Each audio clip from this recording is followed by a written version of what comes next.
गोपाल गोविंद राम हे मधुसूदन गिरिधारी गोपीनाथ मदन मोहन हरे Krishna Krishna Krishna Hare Hare Hare Ram Ram Ram Hare Hare Hare Krishna Krishna Krishna Hare Hare Hare Ram Ram Ram Hare Hare Hare Krishna welcome हरे कृष्णा।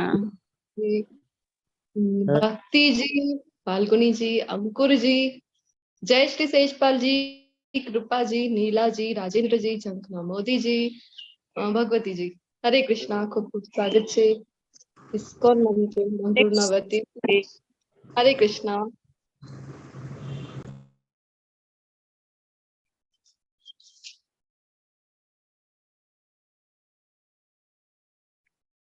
તો આજે આપણો જ્ઞાન યજ્ઞ ચાલી રહ્યો છે 18 દિવસનો લેવલ 1 બેચ 38 અને આજે આપણે જઈ રહ્યા છીએ શ્રી શ્રી રાધા ગોવિંદજીના આશીર્વાદથી અધ્યાય 18 ચર્ચા કરવા। તો આજે આપણા આ જ્ઞાન યજ્ઞની હરે કૃષ્ણ हरे कृष्ण माताजी।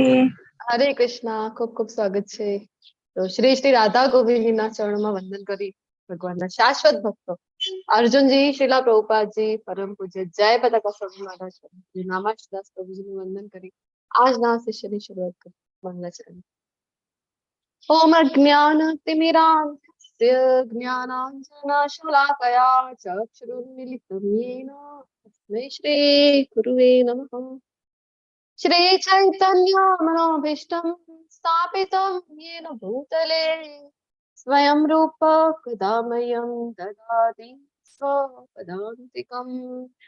वन्देऽहं श्रीगुरो श्रीयुतपदकमलं श्रीगुरुन् वैष्णवांश्च श्रीरूपं साग्रजातं सगणरघुनाथान्वितं तं सजीवं साद्वैतं सावधूतं परिजनसहितं श्रीकृष्ण चैतन्य देवं श्रीराधा कृष्ण पादान् सगणलिता श्रीविशाखान्वितश्च। हे कृष्ण करुणा सिन्धो दीनबन्धु जगत्पते गोपेश गोपिका कान्त राधाकान्त नमोस्तुते। तप्त कांचन गौरांगी श्री राधे वृंदावनेश्वरी वृषभानुसुते देवी प्रणमामि हरिप्रिये। वाञ्छाकल्पतरुभ्यश्च कृपा सिन्धुभ्य एव च पतितानां पावनेभ्यो वैष्णवेभ्यो नमो नमः। अनंत कोटि वैष्णव वृंद की जय, श्रीला प्रभुपाद की जय। ग्रंथराज श्रीमद् भागवतम भगवद गीता की जय, सद्गुरुदेव की जय। जय श्री कृष्ण चैतन्य प्रभु नित्यानंद श्री अद्वैत गदाधर श्रीवासादि गौर भक्तवृंद। हरे कृष्णा कृष्णा कृष्णा हरे हरे हरे राम हरे हरे। हरे कृष्णा वेलकम। हरे कृष्णा माताजी। हरे कृष्णा।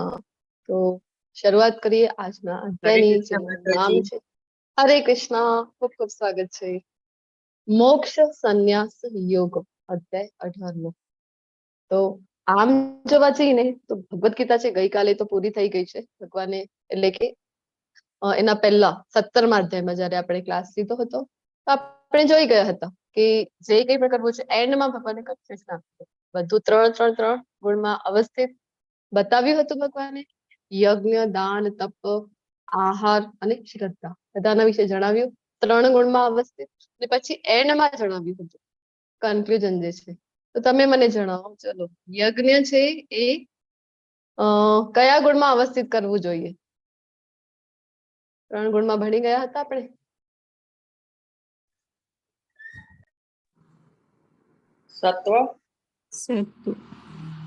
સત્વ ગુણમાં યજ્ઞ કરવા જોઈએ ઓકે તો ચલો 14મો અધ્યાય યાદ કરો કે આપણે ભણ્યા હતા જ્યાં કયા ગુણમાં અવસ્થિત કાર્ય કરીએ તો ગતિ કેવી થાય છે બોલો. સત્વગુણમાં જો મૃત્યુ થાય તો ગતિ કેવી થાય? દેવલોકમાં. ઉચ્ચતર લોક. લોકમાં. સત્વગુણમાં મૃત્યુ થાય તો ગોલોક ધામની પ્રાપ્તિ થતી નથી. 14મા અધ્યાયમાં આપણે ભણી ગયા હતા, યાદ કરો તમે બધા. જો સત્વગુણમાં અવસ્થિત મૃત્યુ થાય છે તો ઉચ્ચતર લોક એટલે કે આપણે બધા અત્યારે છીએ ધરાતલ ઉપર, એટલે કે ભૂલોક છે, એના ઉપરના 6 લોક છે અને નીચેના 7 લોક, ટોટલ 14 લોક એક બ્રહ્માંડની અંદર. તો ઉચ્ચતર લોકમાં ગતિ મળે છે જો સત્વગુણમાં અવસ્થિત મૃત્યુ થાય. પછી રજોગુણમાં મૃત્યુ થાય તો ક્યાં સ્થાન મળે છે, ક્યાં ગતિ થાય? આ પૃથ્વી પર જ. પૃથ્વી પર પાછા આવવું પડે. લોક ઉપર પાછો આવવું પડે. અને તમોગુણમાં નીચ યોનિમાં. નિમ્ન યોનિમાં. નિમ્ન યોનિમાં અથવા તો જે નીચ, નિમ્નતર નીચ. લોકો છે ત્યાં આપણને ગતિ થાય છે. યાદ છે ને બધાને? 3 ગુણ આપણે જોઈ ગયા છીએ કે બાંધે છે આપણને. તો સત્વગુણમાં અવસ્થિત કાર્ય કરીએ, 3 ગુણમાં સારો જે છે એ સત્વગુણ કહેવાય છે, નો ડાઉટ. એ 3 ગુણમાં સૌથી સારો ગુણ છે સત્વગુણ. પરંતુ આપણે વાત કરી ગયા છીએ કે સત્વગુણ છે ને એ એક પ્લેટફોર્મની જેમ છે. જો આપણને ટ્રેન પકડવી હોય તો ક્યાં જવું પડે છે? પ્લેટફોર્મ ઉપર આવવું પડે ને. અથવા તો ફ્લાઇટ પકડવી છે તો એરપોર્ટ ઉપર આવવું પડે ને. તો શુદ્ધ સત્વગુણ આપણને તો કેળવવું છે, જે કૃષ્ણ ભક્તિ દ્વારા કેળવાઈ શકે છે. તો ત્યાં એ ગુણ ડેવલપ કરવા માટે આવવું ક્યાં પડશે? તો એક પ્લેટફોર્મ છે સત્વગુણ. સત્વગુણમાં રહીશું તો આપણે શુદ્ધ સત્વગુણ સુધી પહોંચી શકાય છે. અને બીજું આપણે જોઈ ગયા હતા, 3 ગુણ શીખી ગયા છે તો શુદ્ધ સત્વગુણમાં જો આપણે હોઈશું તો જો ફોલ ડાઉન થાય, દુર્ગતિ થાય તો ક્યાં પડીશું આપણે? પડીને તો આપણે સત્વગુણમાં રહીશું. તો એટલે કે વધારે નુકસાન થવાનું નથી. અને જો સત્વગુણમાં રહીશું આપણે અને ફોલ ડાઉન થાય તો રજોગુણમાં ફોલ ડાઉન થાય તો તમોગુણમાં, અને તમોગુણમાં જો ફોલ ડાઉન થાય, વિચાર કરો, ઓલરેડી તમોગુણને ભગવાને કીધું હતું કે જઘન્ય છે, અધમ યોનિને પ્રાપ્ત કરાવે એવું છે. એમાં પણ જો દુર્ગતિ હજી પણ ફોલ ડાઉન થાય છે તો ક્યાં ગતિ મળશે આપણને? તો એટલા માટે જરૂરી છે, આપણે કાલે પણ ભણી ગયા હતા 17મા અધ્યાયમાં, 3 ગુણમાં અવસ્થિત બધું ભગવાન બતાવી રહ્યા છે, પરંતુ એન્ડમાં આપણે જોયું કે કરવાનું એકે નથી આમાંથી. તો કરવાનું શું હતું? કન્ક્લુઝન જે આપ્યું ભગવાને, શું હતું કન્ક્લુઝન 17મા અધ્યાયનું? શુદ્ધ સત્વગુણમાં રહીને કૃષ્ણ ભાવનામૃતમાં રહીને ભક્તિ કરવાની છે, અનન્ય ભક્તિ. આપણે જોઈ ગયા હતા ઓમ તત્સત. ભગવાને કીધું કે ઓમ તત્સત માટે કરવાનું છે, એટલે કે કૃષ્ણ ભાવનામૃત, એટલે કે કૃષ્ણની પ્રસન્નતા, કૃષ્ણ પ્રીત્યાર્થ કરીએ તો આ જે કોઈ પણ યજ્ઞદાન તપ છે તો આપણને બાંધશે નહીં. અધરવાઇઝ જે પણ ગુણમાં હોઈશું આપણે, કે સત્વ ગુણમાં પણ કર્યું કોઈ પણ કાર્ય તો બાંધે છે. આપણે જોઈ ગયા હતા 17મા અધ્યાયમાં. ઓકે, તો આજે પણ 14મો અધ્યાય એટલા માટે જ મેં કીધું હતું, 14મો અધ્યાય જો સારી રીતે ભણી ગયા ને તો આ 17મો અને 18મો તો ટોટલી એના જ ઉપર ડિપેન્ડન્ટ છે. બધું 3 ગુણમાં અવસ્થિત આવવાનું છે. આજના અધ્યાયમાં પણ એવું જ છે. આપણે વાત કરી રહ્યા હતા કે ઓલરેડી ભગવદ ગીતાનું જ્ઞાન તો થઈ ગયું છે, પરંતુ આ ચેપ્ટર કેવું છે તો કન્ક્લુડિંગ ચેપ્ટર છે. જેમ બીજા અધ્યાયમાં આપણે જોઈ ગયા હતા કે સાર આપે છે ભગવદ ગીતાનું, જે વિષયો આવવાના હતા ભગવદ ગીતામાં આગળ, એ બધાનો અહીંયા સાર બીજા અધ્યાયમાં ભગવાને એક ઝાંખી આપી દીધી હતી. અને અહીંયા પણ આ કન્ક્લુડિંગ ચેપ્ટર છે તો ભગવાન છે ફરીથી આપણને એમ થશે કે ઘણું બધું રિપીટેશનમાં થઈ રહ્યું છે. કન્ક્લુડિંગ ચેપ્ટર છે કે ક્લિયર થાય આપણને કે કરવાનું શું છે. 3 ગુણમાં અવસ્થિત બતાવવાના છે ભગવાન, અને કરવાનું એ આ 3 માંથી એક પણ નથી. કારણ કે 3જા અધ્યાયમાં ભણી ગયા હતા કે વેદોમાં અર્જુન 3 ગુણોનો ઉલ્લેખ છે, પરંતુ આપણને તો આ 3 ગુણથી પર થવાનું છે. ત્રૈગુણ્યા વિષયા વેદા નેસ્ત્રે ગુણ્યો ભવાર્જુન. 3 ગુણથી ઉપર એટલે કે ગુણાતીત અવસ્થામાં કરવાનું છે. જે પણ યજ્ઞદાન તપ હોય તો પણ ગુણાતીત અવસ્થામાં થવું જરૂરી છે. હજી 3જા અધ્યાયમાં કીધું હતું યજ્ઞ અર્થાત કર્મણ્યો અન્યત્ર લોકયમ કર્માનું બંધન. યજ્ઞ અર્થાત એટલે આપણે જોયું હતું, યજ્ઞ એટલે કોણ છે? કૃષ્ણ. કૃષ્ણ પ્રીત્યાર્થે કાર્ય કરીએ, વિષ્ણુ પ્રીત્યાર્થે કાર્ય કરીએ તો બંધન થતું નથી, અધરવાઇઝ આપણને એ બાંધે છે. તો શરૂઆત કરીએ આજના અધ્યાયની મોક્ષ સંન્યાસ યોગ. સંન્યાસ વિશેનો પણ પ્રશ્ન અર્જુનજીએ આમ તો ત્રીજા અધ્યાયમાં પૂછ્યું હતું, પાંચમા અધ્યાયમાં ફરીથી પૂછ્યું હતું કે બધું છોડીને જવું એ શ્રેષ્ઠ છે કે કર્મયોગમાં આગળ વધવું. ત્યાં પણ જોઈ ગયા છે. અને અત્યારે આજના અધ્યાયની શરૂઆત પણ અર્જુનજીના પ્રશ્નથી થઈ રહી છે. 18મો અધ્યાય શ્લોક 1 જ્યાં અર્જુનજી પૂછી રહ્યા છે, સંન્યાસસ્ય મહાબાહો તત્વમ ઇચ્છામિ વેદિતુમ ત્યાગસ્ય ચ ઋષિકેશ પૃથક કેશી સુશોધન. અર્જુને કહ્યું, હે મહાબાહુ, હું સંન્યાસ એટલે કે ત્યાગનો ઉદ્દેશ્ય જાણવા ઈચ્છું છું. અને હે કેશી નિષૂદન, હે ઋષિકેશ, હું ત્યાગમય જીવન એટલે કે સંન્યાસ આશ્રમ વિશે પણ જાણવા ઈચ્છું છું. બે શબ્દોથી અહીંયા અર્જુનજી ભગવાનને સંબોધ થયા છે. કયા કયા છે બે શબ્દ?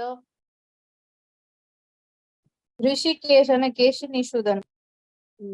અર્થ જણાવો. ઋષિકેશ શું કામ અહીંયા ઋષિકેશ કહે છે અને કેશી નિષૂદન શું કામ? ઇન્દ્રિયોના સ્વામી ઋષિકેશ એટલે. અને કેશી નામના દૈત્યને માર્યો હતો એટલે કેશી નિષેધન. ખૂબ સરસ, ધન્યવાદ માતાજી. તો ઋષિકેશ એટલે કે ઇન્દ્રિયોના સ્વામી. તો આપણી ઇન્દ્રિયોના સ્વામી છે એ કૃષ્ણ છે. અને ખાસ કરીને ભક્તો છે ને, ભક્તોની ઇન્દ્રિયોને જે દોરવણી આપે છે એવા કૃષ્ણ છે. તો એટલે ઋષિકેશ કહેવામાં આવે છે. અને કેશી નિષૂદન, કેશી નામનો જે દૈત્ય હતું ને એ વિશાળકાય અશ્વના ઘોડાના રૂપમાં આવ્યું હતું. અહીંયા પિક્ચરમાં આપણે જોઈ શકીએ છીએ. તો આવા ઘોડા અશ્વના રૂપમાં આવ્યું હતું. અને ભગવાનનું જયારે એની સાથે યુદ્ધ થાય છે તો ભગવાન તો કોઈ પણ શસ્ત્ર લીધા વિના માત્ર મુષ્ટિ પ્રહાર કરીને જ એનું સંહાર કરી દે છે. તો પછી અર્જુનજી અહીંયા કહી રહ્યા છે કે મારા મનમાં પણ હજી પણ જે થોડું ઘણું સંશય બાકી હોય ભગવાન, તો એ સંશય રૂપી ઘોડાનો તમે વધ કરો.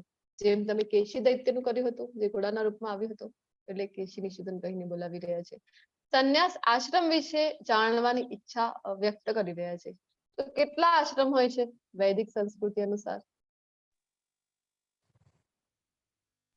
4. કયા કયા છે? 4 આશ્રમ. કયા છે? બ્રહ્મચર્ય, ગૃહસ્થાશ્રમ, વાનપ્રસ્થામ અને સંન્યાસ. ખૂબ સરસ, ધન્યવાદ માતાજી. 4 આશ્રમ છે.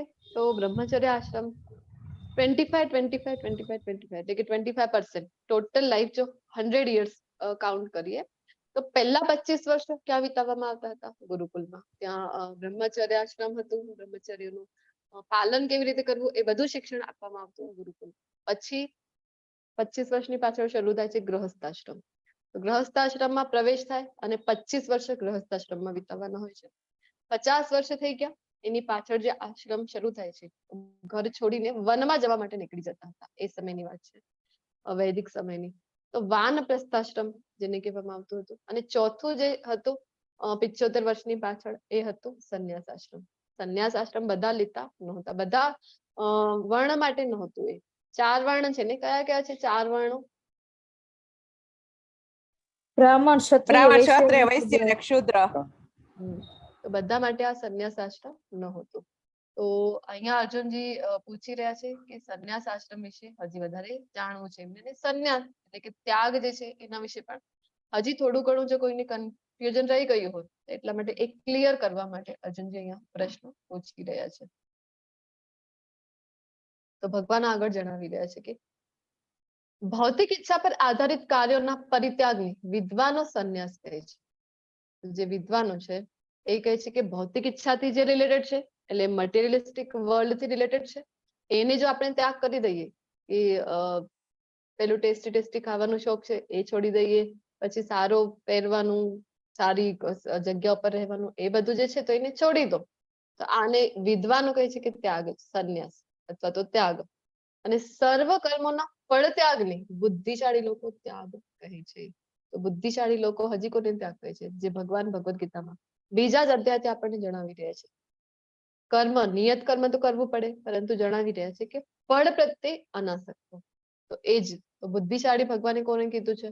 તો આપણે 10મા અધ્યાયમાં પણ જોઈ ગયા 10.8 જે આપણે વાત કરી હતી કે ચતુશ્લોકી ગીતાની શરૂઆત થાય છે, ત્યાં પણ કીધું હતું અહમ સર્વસ્ય પ્રભવો ઇતિ મત્વા ભજન્તે મામ. તો બુદ્ધિશાળી કોણ છે? તો કહ્યું હતું ભગવાને કે અહમ સર્વસ્ય પ્રભવો, કે હું જ જે કંઈ પણ તમે જોઈ રહ્યા છો, મટીરિયલિસ્ટિક વર્લ્ડ હોય અથવા તો સ્પિરિચ્યુઅલ, એ બધું જે કંઈ પણ આવે છે ક્યાંથી આવે છે તો બધું કૃષ્ણથી આવે છે એ જે જાણે છે અને પછી શું કરે છે તો ભગવાનને ભજે છે આવું જાણીને તો બુધા ભાવ સમાન્વિતો તો એ જે છે એને ભગવાને કીધું હતું કે બુદ્ધિશાળી છે. તો આવા બુદ્ધિશાળી લોકો શું કહે છે કે ફળ ત્યાગ જે કંઈ પણ કર્મ કરી રહ્યા છો ભૌતિક જગતમાં છીએ કર્મ તો કર્યા વિના રહી શકીએ નહીં બીજા અધ્યાયમાં જણાવ્યું હતું તો કર્મ તો કરવાના છે પરંતુ ફળ પ્રત્યે અનાસક્ત તો એ સાચું ત્યાગ કહેવાય છે. અહીંયા જણાવી રહ્યા છે ભગવાન કે યજ્ઞ દાનો તપ કર્મ ન ત્યાજ્યમ કાર્યમેવ તત્ કે યજ્ઞ દાન અને તપ છે તો ભગવાન કહે છે કે એનું તો ત્યાગ ક્યારેય કરવું જોઈએ કદાપી ત્યાગ કરવો જોઈએ નહીં પણ તે અવશ્ય કરવા જોઈએ. ખરેખર યજ્ઞ દાન તથા તપ મહાત્માઓને પણ શુદ્ધ મહાત્માઓ કેવા કોને કહેવાય છે મહાત્માઓ તો ઓલરેડી શુદ્ધ અવસ્થામાં હોય છે પરંતુ એમને પણ શુદ્ધ કરી એવા યજ્ઞ દાન અને તપ છે અને ભગવાન ઘણી ઓછી જગ્યાએ ભગવદ ગીતામાં ડાયરેક્ટલી આદેશ આપે છે તો અહીંયા ભગવાનનો આદેશ છે કે યજ્ઞદાન અને તપ છે ને તો ન ત્યાજ્ય તો અર્જુનજીને કહી રહ્યા છે કે એ ક્યારે પણ ત્યાગ કરવું જોઈએ નહીં. તો એટલા માટે અહીંયા આપણે જે ઉદાહરણ પિક્ચરમાં આપણે દેખાઈ રહી છે કઈ ઘટના છે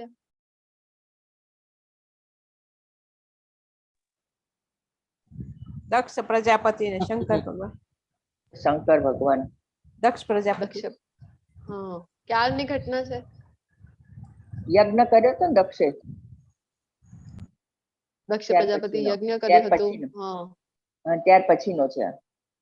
હા અને જયારે સતીજી ત્યાં ગયા હતા અને શિવજીનું અપમાન કરી રહ્યા હતા આ શિવજીનું દક્ષ અપમાન થયું પ્રજાપતિ. હતું એટલે હા એ માતાજી સહન ન કરી શક્યા પછી એનું આ બધું થેન્ક યુ માતાજી.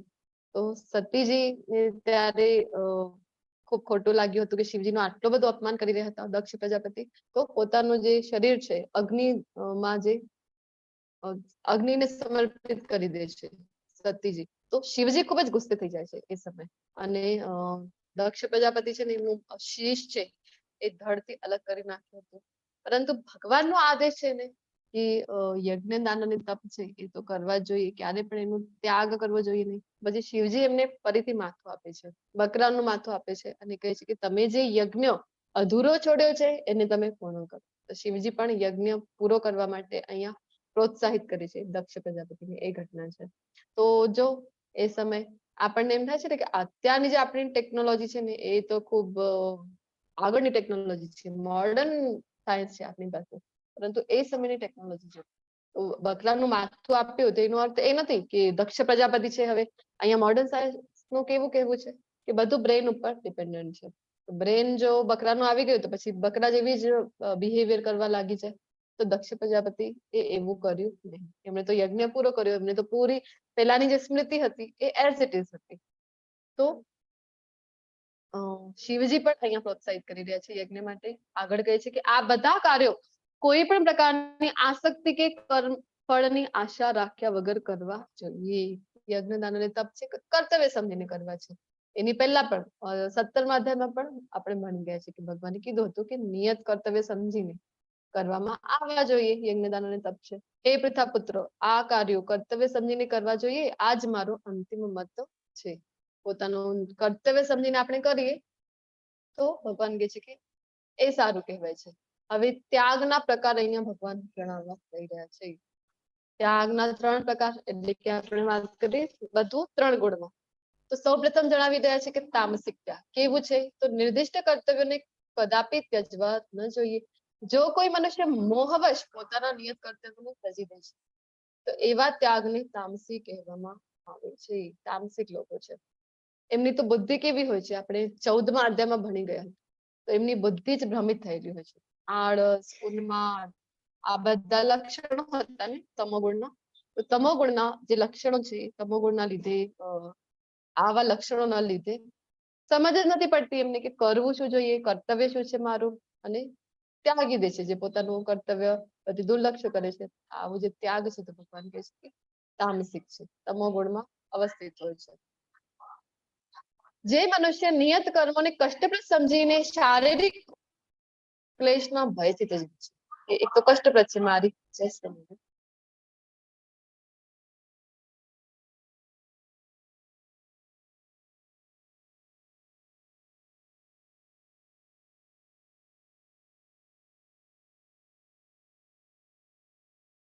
જય કૃષ્ણ. પોતાના જે કર્તવ્ય છે કેવા છે, ખૂબ કષ્ટપ્રદ છે મારા કર્તવ્ય તો. મારા ઘરમાં મારી પત્ની છે ને ખૂબ કે કુકુ કરે છે, આખો દિવસ માથાકૂટ છે મારી તો. બાળકો છે મારા તો કહેવું જ માનતા નથી. તો ઘરમાં આટલો બધો કંકાસ છે, કટકટ છે, તો ચલો છોડો ઘર બાર, ચલો હરિદ્વાર. આવી રીતે જે નીકળી જાય છે કે શારીરિક ક્લેશતા ભયથી મને કેટલી બધી મહેનત કરવી પડે છે મારા પરિવારનું પાલન પોષણ કરવા. આવું વિચારીને જો ત્યાગ કરે છે તો ભગવાન આ વાત ત્યાગને કહે છે કે રજોગુણી છે. આવું ત્યાગ જે છે ક્યારે પણ એનું ઉચ્ચ ફળ મળતું નથી, ભગવાન જણાવી રહ્યા છે. પછી ત્રીજો સત્વગુણી કે કોને કહેવાય, તો ભગવાન કહે છે કે હે અર્જુન, મનુષ્ય નિયત કર્મને કર્તવ્ય સમજીને કરે છે. આ તો મારું કર્તવ્ય છે, આવું સમજીને કરે અને સમસ્ત ભૌતિક સંગ તથા ફળની આસક્તિનો સર્વથા ત્યાગ કરે છે, તો તેનો ત્યાગ સાત્વિક કહેવાય છે. ફળની આશા અહીંયા નથી.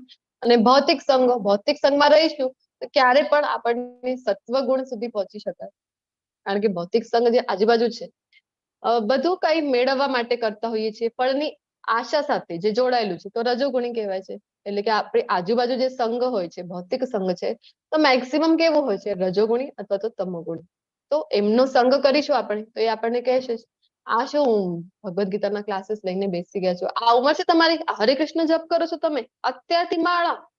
અરે થઈશું આપણે ઘરડા થઈશું ત્યારે કરીશું ને, આરામથી ત્યારે કરવાનું હોય આ બધું અત્યારે કરવાનું. એવું આપણને સમજાવ્યા કરે છે. તો આવા સંગથી દૂર રહીએ તો જ આપણી આધ્યાત્મિક પ્રગતિ થઈ શકે. તો ભગવાન કહે છે સત્વગુણી ત્યાગ છે. હવે સાચો ત્યાગી કોણ છે, તો ભગવાન કહે છે કે ખરેખર કોઈ પણ દેહધારી માટે સર્વ કર્મોનો ત્યાગ કરવો અશક્ય છે. છઠ્ઠા અધ્યાયમાં પણ આપણે ડિસ્કસ કર્યું હતું કે કર્મનો ત્યાગ કરીને જીવવું એકચ્યુઅલમાં ઇમ્પોસિબલ છે. કોઈ ને કોઈ કર્મ તો કરીશું જ ને, દેહધારી કહે છે તો આપણે બધા દેહધારીઓ છીએ કે નહીં. તો કોઈ ને કોઈ કર્મ તો કરવું જ પડે. ભિક્ષાટન માટે તો જવું જ પડે, શરીર નિર્વાહ કરવા માટે. એ પણ નહીં તો ચલો શ્વાસ તો લેવા જ પડશે ને, એ પણ કર્મ કહેવાય છે. તો કર્મનો ત્યાગ, સર્વ કર્મનો ત્યાગ ભગવાન કહે છે કે પોસિબલ નથી. પરંતુ જે મનુષ્ય કર્મના ફળનો ત્યાગ કરે છે તે જ વાસ્તવમાં ત્યાગી કહેવાય છે. તો સાચો ત્યાગી કોણ છે, તો નિયત કર્તવ્ય કર્મ પોતાના કરે છે. જો સંન્યાસ ક્યારે લેવું જોઈએ, 16મા અધ્યાયમાં પણ આપણી ચર્ચા. અભયમ નામનું જયારે ગુણ ડેવલપ થઈ જાય છે, અભયમ નામનું ગુણ ક્યારે ડેવલપ થાય, કૃષ્ણ ઉપર સંપૂર્ણ જયારે શ્રદ્ધા છે, કૃષ્ણની બધી યોજનાઓ પર જયારે વિશ્વાસ છે, ત્યારે જ આ સંન્યાસ આપણે કોઈ પણ વ્યક્તિએ ગ્રહણ કરવું જોઈએ. કૃષ્ણ પર શ્રદ્ધા નથી, કૃષ્ણ પર આસક્તિ નથી અને અહીંયા વિરક્તિ લઈ લીધી ભૌતિક જગતની, તો એ અપૂર્ણ થશે. ક્યારે પણ એ યોગ્ય ફળદાયી રહેશે નહીં. ઠીક છે કે ફળ માટે તો ભગવાન આપણને ના પાડી છે, ફળ માટે આપણે કરતા નથી, પરંતુ રજોગુણી ત્યાગ થઈ જશે. પછી આ જે ત્યાગ છે ત્યાં જઈને જો આપણને વિચાર આવે કે હવે બીમાર પડું તો મારી સંભાળ કોણ રાખશે, અથવા તો મારી પત્ની કેવી પણ હતી કે કુકુ કરતી હતી પરંતુ 2 ટાઈમનું જમવાનું ગરમ આપતી હતી, અથવા તો સાંજે ઘરે આવું ને હું થાકીને મને ચા તો ઓફર કરતી જ હતી. એવા જો વિચાર આવે તો ભગવાને મિથ્યાચારી આવું ત્યાગ કરવા માટે ભગવાને ના પાડ્યું હતું. કોઈ પણ કાર્ય સિદ્ધ થવા પાછળ અથવા સફળ થવા પાછળ કોણ છે, બોલો. કારણ કેટલા છે, કોઈ પણ કાર્ય આપણે કહીએ ને કે સક્સેસફુલી થઈ ગયું કોઈ કાર્ય, તો કેટલા કારણ હોય એની પાછળ, અને કોણ છે.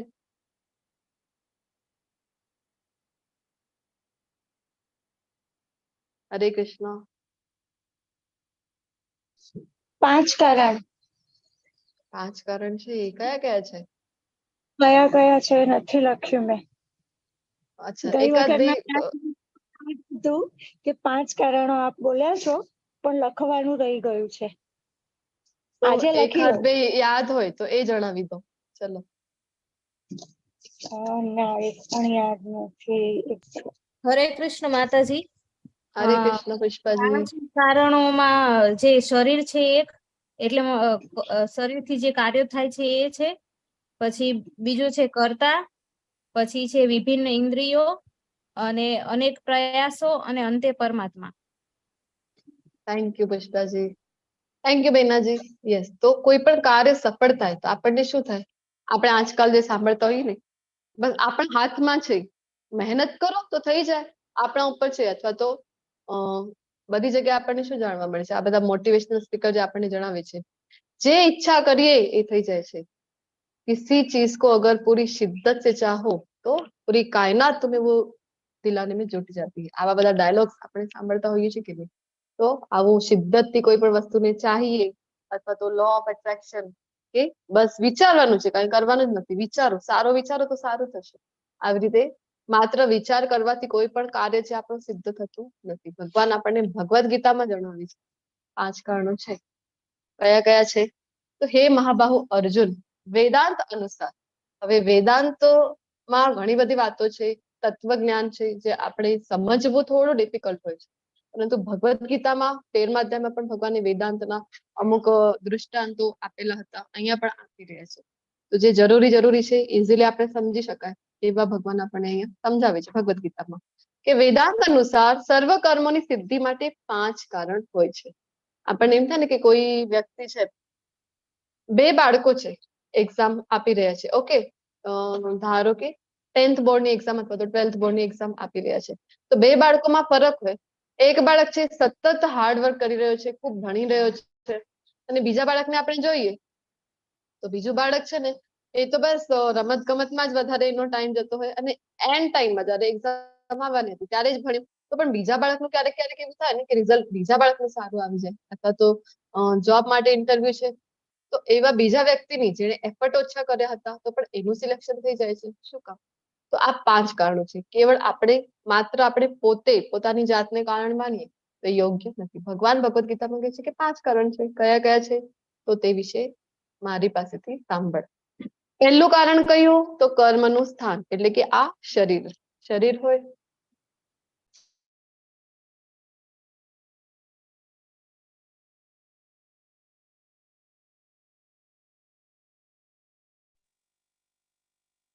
તો આપણું શરીર એટલે કે કર્મનું સ્થાન।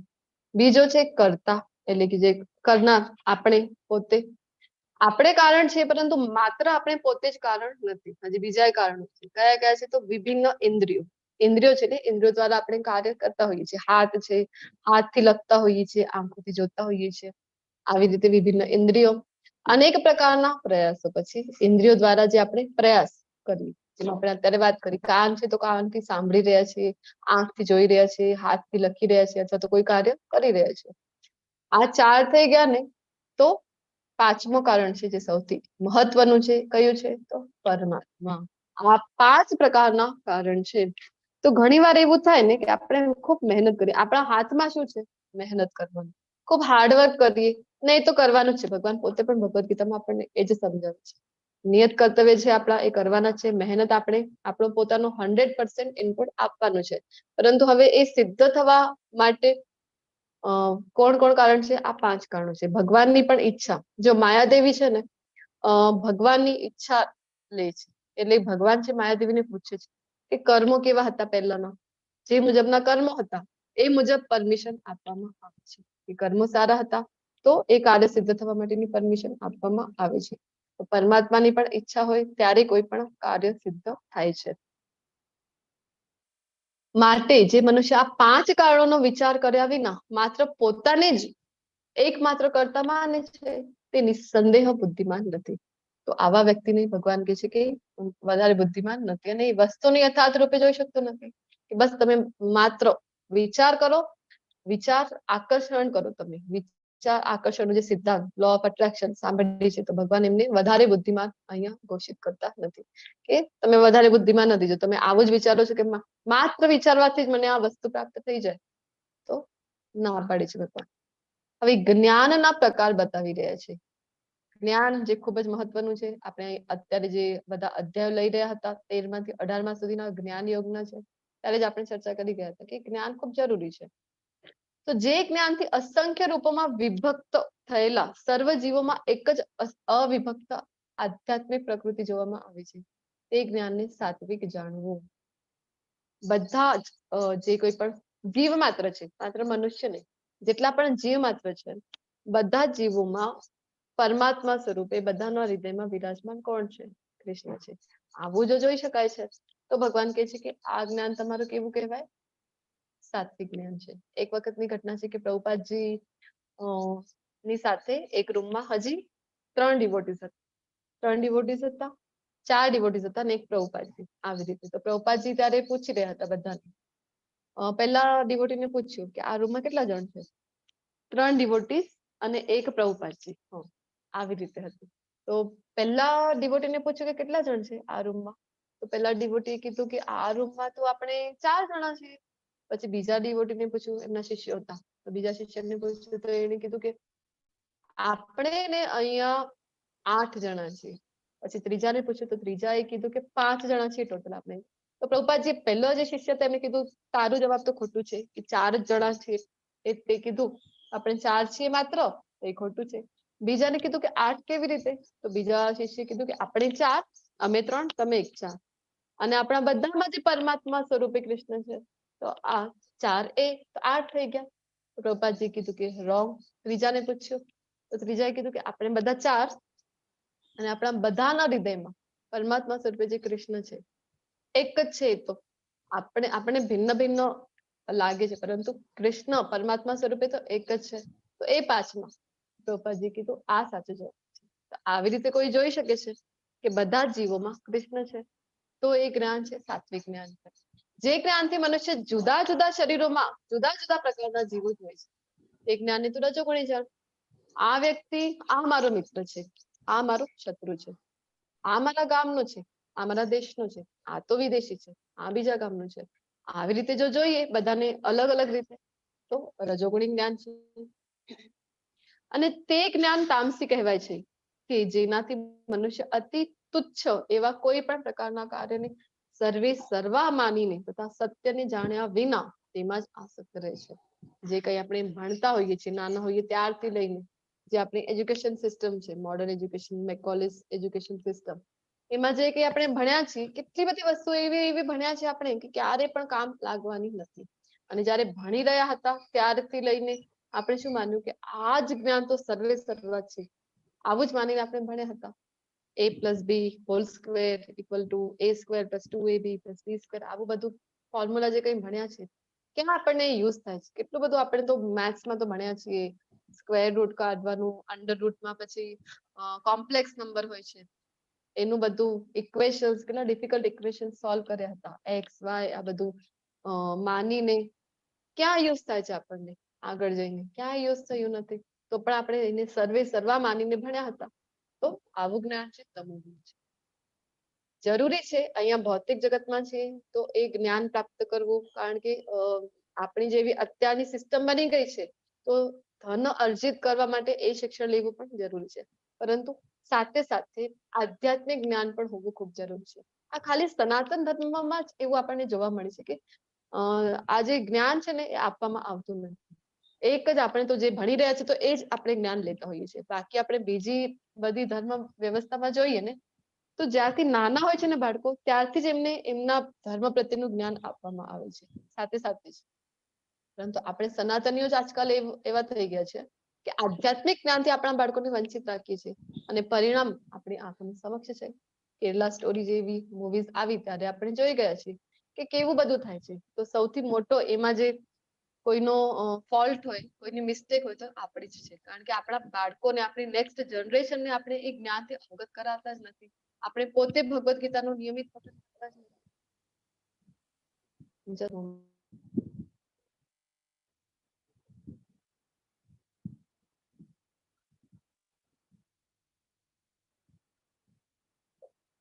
હરે કૃષ્ણ. હવે કર્મ વિશે ભગવાન અહીંયા બતાવવા જઈ રહ્યા છે. કર્મ વિશે આપણે 2 અધ્યાયો ઓલરેડી ભણી ગયા છે, તો ત્યાં આપણે ડિટેલમાં ડિસ્કસ કરી ગયા છે. અહીંયા ભગવાન કહે છે, આપણે જોયું ને કે ઘણું બધું એવું લાગશે આપણને કે રિવાઇઝ થઈ રહ્યું છે.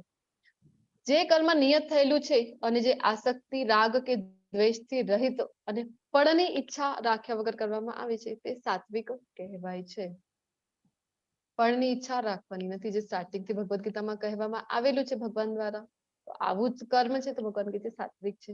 પરંતુ જે કાર્ય પોતાની ઈચ્છા તૃપ્તિ માટે મહાન પ્રયાસથી અને મિથ્યા અહંકારના ભાવથી કરાય છે તે રજોગુણી કહેવાય છે. આપણે જે કરી રહ્યા છીએ અત્યારે આપણામાંથી મેક્સિમમ લોકો રજોગુણી કર્મ જ કરતા હોઈએ છીએ, કારણ કે ઉગ્ર કર્મ કરતા હોઈએ છીએ આપણે. આટલું બધું સમય છે એ કર્મમાં જ કામ કરવામાં. શું કામ? તો મને મારી ઈચ્છા છે બદલામાં એ પૂરી થઈ જાય. આવી રીતે આપણે ઉગ્ર કર્મ કરતા હોઈએ છીએ પોતાની ઈચ્છા તૃપ્તિ માટે, જે કર્મ મોહવશ શાસ્ત્રોક્ત આદેશોની અવગણના કરી અને ભાવિ બંધનની પરવા કર્યા વિના અથવા હિંસા કે બીજાને દુઃખ આપવા માટે કરવામાં આવે છે તે તામસી કહેવાય છે. ઘણી બધી જગ્યાએ આપણે જોતા હોઈએ છીએ ને આવા કર્મો કે ધર્મના નામ ઉપર પણ શું કેવા કેવા કર્મો કરતા હોય છે, બીજાની હિંસા કરવાની, બીજાને તકલીફ આપવાની, આવા પણ કર્મ કરતા હોય છે ને લોકો, તો તામસી કર્મ કહેવાય છે. હવે કર્તાના પ્રકાર છે, જે કામ કરી રહ્યા છે, જે મનુષ્ય ભૌતિક ગુણોના સંસર્ગથી રહિતો અહંકાર વગર ધૈર્ય તથા ઉત્સાહ પૂર્વક, ધૈર્ય અને ઉત્સાહ આપણે દૈવી તથા આસુરી સંપદા વાળું જે ચેપ્ટર 16 ભણી રહ્યા હતા ત્યારે પણ જોયું કે દૈવી ગુણ છે, ધૈર્ય, ઉત્સાહ, પોતાના કર્મ કરે છે અને સફળતા કે નિષ્ફળતામાં અવિચલિત રહે છે, એ સાત્વિક કર્તા કહેવાય છે, વિચલિત થતા નથી. તો પ્રભુપાદજી, આમ તો જો પ્રભુપાદજી જે કરી રહ્યા છે અને આપણે પણ અત્યાર સુધીમાં જે ભણી રહ્યા છે કે 3 ગુણ ભગવાન બતાવવાના છે, પરંતુ કરવાનું શું છે, 3 ગુણથી પર ગુણાતીત અવસ્થામાં. તો પ્રભુપાદજી છે કેવા કરતા છે, ગુણાતીત અવસ્થાના કરતા છે. શું કામ? એવું નથી કે આપણને લાગે કે પ્રભુપાદજી તો કેટલા સફળ થઈ ગયા. એના પહેલા પ્રભુપાદજીએ ભારતમાં ઘણા વર્ષો સુધી લગભગ 43 years સુધી ભારતમાં પ્રયત્ન કરેલું. જયારે અમેરિકા જવા માટે નીકળ્યા એના પહેલા ભારતમાં ખૂબ પ્રયાસ કર્યો કૃષ્ણ ભાવનામૃતનો પ્રચાર કરવા માટે. પરંતુ ભારતમાં તો બધા કેવા, અમને કૃષ્ણ વિશે બધું ખબર છે અને પ્રભુપાદજીએ કોઈએ સાંભળ્યું નહીં.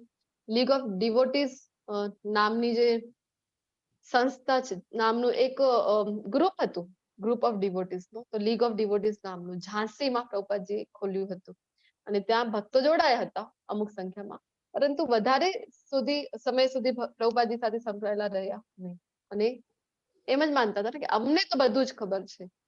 પછી પ્રભુપાદજીએ બેક ટુ ગોડહેડ નામની જે મેગઝીન પણ છાપેલી હતી, જે આપણને કૃષ્ણ ભાવનામૃતનો ભગવાનના ધામનો જે જ્ઞાન પ્રદાન કરે અને કેવી રીતે ભગવત પ્રાપ્તિ થઈ શકે એ બધું જેમાં લખેલું હતું ને પોતે જઈને બધાને આપતા હતા પર્સનલી. અહીંયા કઈ થયું નહીં. જયારે 70 yearsની એજ ઉપર પહોંચી ગયા પ્રભુપાદજી, ત્યારે એમને થાય છે કે મારા ગુરુનો આદેશ શું હતું, મને મારા ગુરુનો આદેશ હતો કે તું પાશ્ચાત્ય દેશમાં જા. કારણ કે પ્રભુપાદજીના જે ગુરુજી હતા ભક્તિ સિદ્ધાંત સરસ્વતી મહારાજ, એ સમયે જોઈ શકતા હતા કે ભક્તિનો પ્રચાર ક્યારે થશે, જ્યારે ભક્તિ ફોરેન રિટર્ન થઈને આવશે ત્યારે જ અહીંયા પ્રચાર થશે. પાશ્ચાત્ય દેશો જેનો અહીંયા ભારતીયો છીએ આપણે બધા, તો એ સમયથી આપણે શું કરી રહ્યા છીએ, ફોલો કરતા હોઈએ છીએ. જે પાશ્ચાત્ય દેશો છે, અમેરિકા છે, યુરોપિયન કન્ટ્રીઝ છે, એને જ આપણે બ્લાઇન્ડલી ફોલો કરતા હોઈએ છીએ આમ તો. જ્યાં સુધી આપણે ત્યાંનો જ રો મટીરિયલ હોય છે, પરંતુ જ્યાં સુધી એ જ જીન્સ જયારે બની રહી છે, ફોરેન નો કોઈ ટેગ, બ્રાન્ડ નો ટેગ લાગીને નથી આવતો અહીંયા સુધી, ત્યાં સુધી આપણે એને માન્યતા આપતા. ફોરેન નો ટેગ લાગી ગયું તો ઇમ્પોર્ટેડ વસ્તુ આપણે વાપરતા હોઈએ છીએ. યોગની વાત કરી હતી આપણે દેવનમાં. યોગ આપણી પાસે કેટલા સમયથી છે, પરંતુ આપણે કરતા હતા, નહોતા કરતા. પછી આ જ યોગ જયારે યોગા બનીને આવ્યું, ફોરેન ફરીને આવ્યું, ફોરેન રિટર્ન, તો આપણી બધા પાસે હવે યોગા મેટ હોય છે અને આપણે બધાને કહેતા હોઈએ છીએ અમે પણ કરીએ છીએ યોગા, એવું આપણે કહેતા હોઈએ છીએ. તો આ ભક્તિનો પણ ત્યારે એમના ગુરુજી દૂરદર્શી હતા, જાણી લીધું હતું કે ભક્તિ ક્યારે અહીંયા ફેલાવશે છે ભક્તિનું, જયારે એ પણ યુ ટર્ન લઈને, ફોરેન થી ટર્ન લઈને આવશે અહીંયા ત્યારે. પ્રભુપાદજી ત્યારે નીકળ્યા હતા 70 વર્ષની આયુમાં. એની પહેલા જયારે અહીંયા 43 years સુધી પ્રયત્ન કર્યા ને અને ખૂબ અસફળતા મળી, તો એવું નહીં કે પ્રભુપાદજી છે તો ડિપ્રેશનમાં આવી ગયા. હવે પ્રભુપાદજીને મેડિસિન લેવી પડી રહી છે, ડિપ્રેશનની મેડિસિન, માનસિક શાંતિ માટે ઊંઘ ગાયબ થઈ ગઈ છે, રાત્રે ઊંઘ નથી આવતી, એવું ન હતું. એ વિચલિત થયા નહોતા. અથવા તો ફોરેનમાં જયારે જાય છે, માત્ર 10 વર્ષમાં જ એમને અઢળક સફળતાની પ્રાપ્તિ થાય છે. 10,000 શિષ્યો બનાવીને આવે છે. વિચાર કરો, આપણને તો આપણા ઘરની એક વ્યક્તિને પણ એમનું પણ મન પરિવર્તિત કરવું હોય, એમને પણ કૃષ્ણ ભાવનામૃતમાં લઈ આવવું હોય તો કેટલું અઘરું છે કે નહીં. એક વ્યક્તિને જો કહેવું હોય કે એક માળાનો જપ કરો ને, તમે કરાવી શકીએ છીએ? આપણે નથી કરાવી શકતા. એ જ પ્રભુપાદજી 10,000 શિષ્યો જયારે બનાવે છે વિદેશમાં જઈને, એ પણ તમો ગુણથી પણ નીચે કહી શકાય, હિપ્પીઓ તો એ લેવલમાં હતા, એમને શિષ્ય બનાવીને લઈ આવ્યા, શુદ્ધ ભક્તમાં કન્વર્ટ કર્યો. તો અઢળક સફળતા જ્યારે મળી 108 મંદિરની સ્થાપના કરી માત્ર 10 વર્ષમાં 14 વખત વિશ્વ ભ્રમણ કરી લીધું. તો એવું નહીં કે આટલી બધી સફળતા મળી ગઈ 10 વર્ષમાં તો હવે પ્રભુપાદજી છે એ છલકાઈ ગયા છે. આવું નહીં. સફળતા હોય કે અસફળતા બધામાં સમાન રહે છે. ભગવાનના ભક્તો એવા હોય છે. તો પ્રભુપાદજી જેમણે આપણને ભગવદ્ ગીતાના 700 શ્લોકો નીચે એનો શબ્દાર્થ, એની નીચે અનુવાદ અને એની નીચે ભાવાર્થ. આવા ભગવદ્ ગીતાના 700 શ્લોક, શ્રીમદ ભાગવતમના કેટલા શ્લોકો છે? 18,000 શ્લોકોનો આપણને આપ્યો. પછી ચૈતન્ય ચરિતામૃત 11,555 શ્લોક. એ બધાના જયારે આપણને અનુવાદ ભાવાર્થ આપ્યા છે પ્રભુપાદજીએ, કેટલી મહેનત કરી છે. રાત્રે માત્ર 2 કલાકની ઊંઘ લીધી આપણા માટે. આપણને જયારે પુસ્તકો વાંચવાની પણ વારી આવે છે તો આપણે શું કહેતા હોઈએ છીએ? ટાઈમ ક્યાં છે મારી પાસે? આપણે એવું કહેતા હોઈએ છીએ. તો પ્રભુપાદજી છે આટલું બધું આપણને આપી ગયા છે, આપણા માટે આટલું બધું કર્યું છે. આમ કહેવાય સાચા સંન્યાસી. આજના અધ્યાયની શરૂઆત જયારે આપણે કરી રહ્યા હતા, સંન્યાસી વિશે જાણી રહ્યા હતા, તો આ છે સાચા સંન્યાસી. અને આ જે કરતા છે કેવા છે? ગુણાતીત અવસ્થાના કરતા છે. તો પ્રભુપાદજીના વિશે તો આપણે જેટલી ચર્ચા કરીએ એટલી ઓછી છે. અહીંયા આપણે બસ શોર્ટમાં લેવાનો પ્રયત્ન કરી રહ્યા છે. તો પ્રભુપાદજીના જે કંઈ પણ એફર્ટ્સ હતા એમના જ કારણે માત્ર આપણે અત્યારે અહીંયા ભગવદ્ ગીતાની ચર્ચાઓ કરી રહ્યા છીએ અને કૃષ્ણ ભાવનામૃતમાં આવી શકીએ છીએ. કેટલા કૃપાળુ છે. તો એવું નહીં કે આટલું બધું કરી ગયા તો હવે એમનું નામ હાઇલાઇટ થવું જોઈએ. ક્યાંય પણ તમે સાંભળ્યું છે આપણને કોઈ પણ ઇસ્કોન વાળાને કોઈ પણ કેવી રીતે જાણતા હોય છે? તમે હરે કૃષ્ણ વાળા છો એવું જ કહેતા હોય છે. ત્યારે એમ નથી કહેતા તમે પ્રભુપાદજી વાળા છો. કેટલા બધા લોકોને તો જ્યાં સુધી ક્લાસમાં જોડાયેલા નથી હોતા ત્યાં સુધી ખબર નથી હોતી. ભલે ને મંદિરે ગયા હોય તો પણ ઘણા લોકોને ખબર નથી હોતી કે પ્રભુપાદજી કોણ છે. કારણ કે પ્રભુપાદજીએ પોતાને હંમેશા બેક સ્ટેજ રાખી છે, નેપથ્યમાં રાખી છે, ક્યારેય પોતાને હાઇલાઇટ કર્યા નથી. તો આવા કરતા છે ગુણાતીત અવસ્થામાં જે કરતા કર્મ તથા કર્મફળમાં આસક્તિ રાખીને ફળો ભોગવવાની ઈચ્છા રાખે છે. હરે કૃષ્ણ.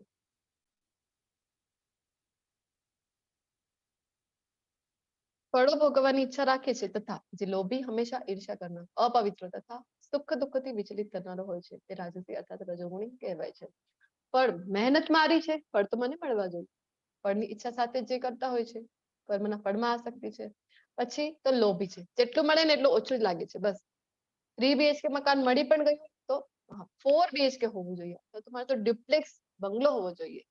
કોઈ ગાડી પસંદ છે ઓડી ધારો કે મળી પણ ગઈ તો હવે તો BMW મને મળવી જોઈએ. આવી ઈચ્છાઓ છે એ અમર્યાદિત છે અને ક્યારે પણ એ પૂરી થતી નથી. આપણે ઉદાહરણ ભગવદ્ ગીતામાં જ એક લીધું હતું કે અગ્નિ હોય, અગ્નિમાં જયારે પેટ્રોલ નાખીએ છીએ તો અગ્નિ એમ કહે છે કે બસ ઘણું બધું પેટ્રોલ આવી ગયું, બસ હવે નહીં. એવું કહે છે ક્યારે? વધારે ને વધારે ભડાકો થાય છે. સેમ વે કામનો એવું જ હોય છે. ઈચ્છાઓ એવી જ છે. આપણને થાય કે આ ઈચ્છા પૂરી કરી લઈએ તો બસ થઈ જશે. નહીં, ઈચ્છા તો વધતી જ જશે આપણી.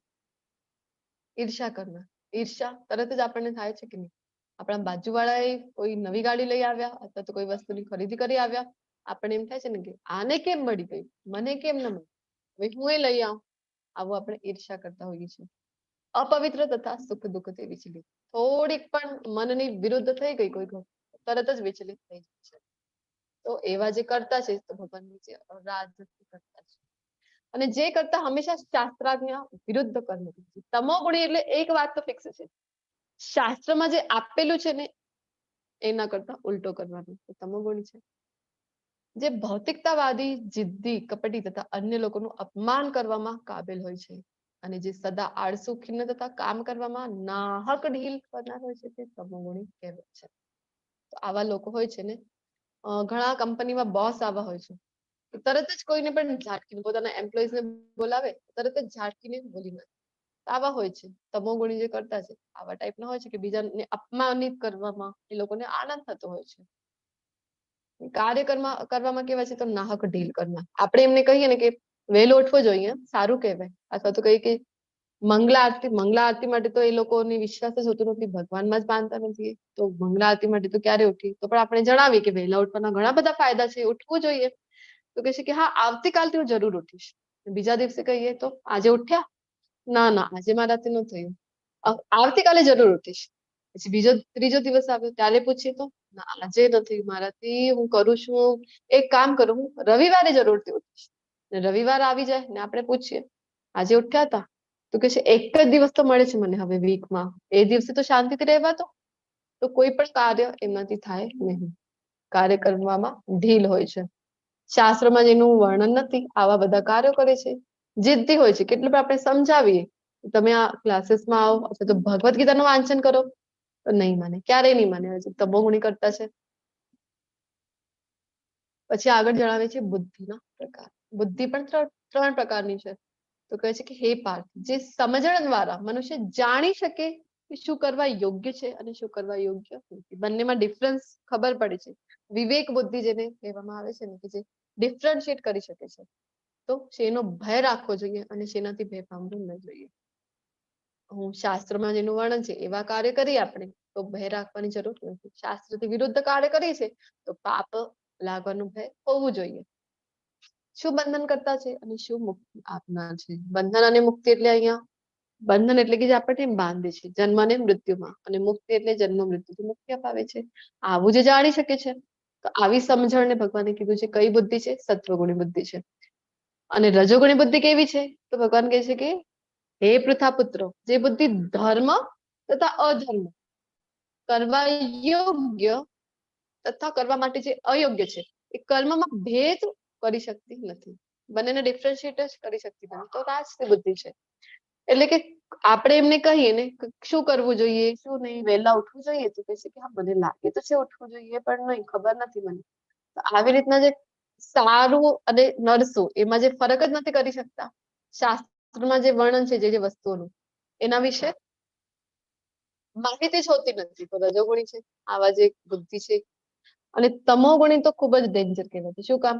કારણ કે એમાં તો ઉલટો જે શાસ્ત્રમાં છે રજોગુણ સુધી ઠીક છે કે એમને તો ખબર નથી કરવું શું જોઈએ કરવું શું કરવાનું નથી.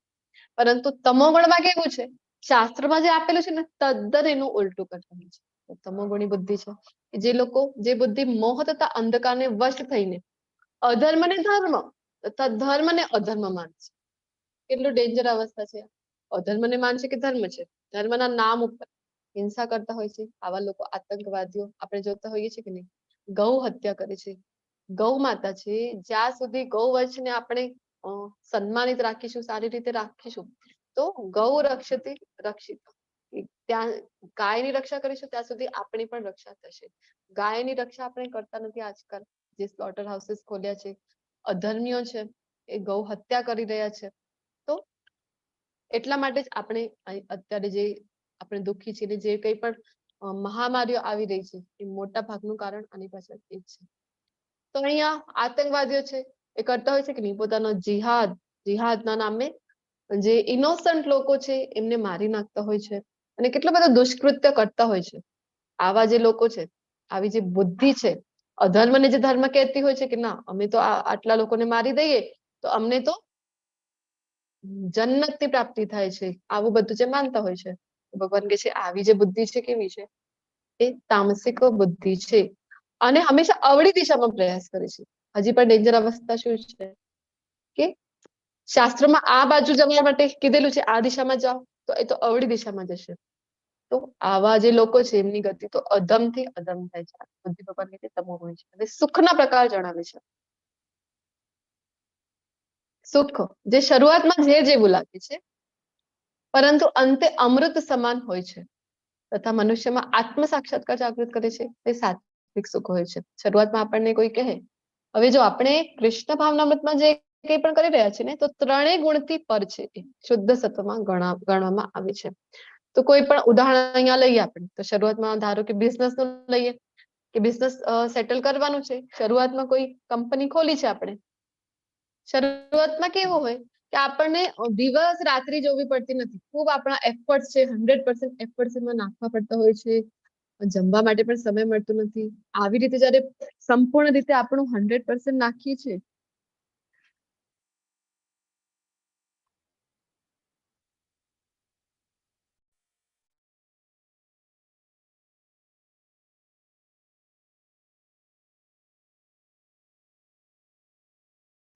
હરે કૃષ્ણ. જ્યારે આપણે આપણું 100% એમાં નાખી દઈએ ને ત્યારે શરૂઆતમાં કેવું થાય છે કે અરે મને તો સુવા માટે પણ ટાઈમ નથી, ઊંઘ લેવા માટે, ખાવા માટે પણ ટાઈમ નથી. પરંતુ જેમ જેમ બિઝનેસ છે એ સેટલ થતું જાય છે. શરૂઆતમાં કેવું હોય છે કે ઇન્વેસ્ટ આપણને પોતાને કરવી પડે છે, પોતાની તરફથી અમાઉન્ટ છે એ નાખવી પડે, ઇન્વેસ્ટ કરવી પડે બિઝનેસમાં. તો શરૂઆતમાં ઝેર જેવું લાગે ને, પરંતુ જ્યારે બિઝનેસ સેટલ થઈ જાય અને જે અમાઉન્ટ આપણે નાખી હતી એના કરતા 3 ગુણા 4 ગુણા વધારે અમાઉન્ટ આપણને રિટર્નમાં મળે છે ત્યારે કેટલો આનંદ થાય છે કે નહીં, અમૃત સમાન લાગે છે. પરંતુ હજી પણ એ સત્વગુણી સુખ ન કહેવામાં આવે. શું કામ? કારણ કે સત્વગુણમાં શું છે તો ભગવાન કહે છે કે આત્મ સાક્ષાત્કાર જાગૃત કરે છે, તો એ સત્વગુણી કહેવાય છે. તો જ્યારે આપણા બાળકો છે નાના હોય છે તો નાના બાળકો હોય, 2 વર્ષ સુધીના બાળકો હોય, એમને સાચવવા માટે જે માતા પિતા છે એમને કેટલું બધું એફર્ટ પોતાનું નાખવું પડે છે કે નહીં. રાત્રિની ઊંઘ એ પણ જવા દેવી પડે છે. કોઈક વાર બાળક છે માંદું પડી જાય છે ત્યારે તો આખી રાત જાગવું પડે. વારંવાર એને જે ભીનામાંથી કાઢીને એને ડ્રાય કપડા, આ બધું જે કંઈ પણ જે ભૂખ લાગે છે વારંવાર બાળકોને, આ બધું આપણે કરતા હોઈએ છીએ ને નાના બાળકો માટે. શરૂઆતમાં કેવું લાગે છે આપણને, કેટલું બધું તો ડિફિકલ્ટીઝ નો સામનો કરીને પછી બાળક છે એ મોટું થતું હોય છે. આ જ બાળક જ્યારે મોટું થઈ જાય કોઈ સારો કરિયર બનાવી લે છે અથવા તો કરિયર સારું બનાવી લઈ પછી કૃષ્ણ ભાવનામૃતના પ્રચારમાં લાગી જાય અથવા તો પોતે ભક્તિની સેવાઓ કરે છે ત્યારે કેટલો આનંદ થાય છે ને આપણને કે આ મારો બાળક છે.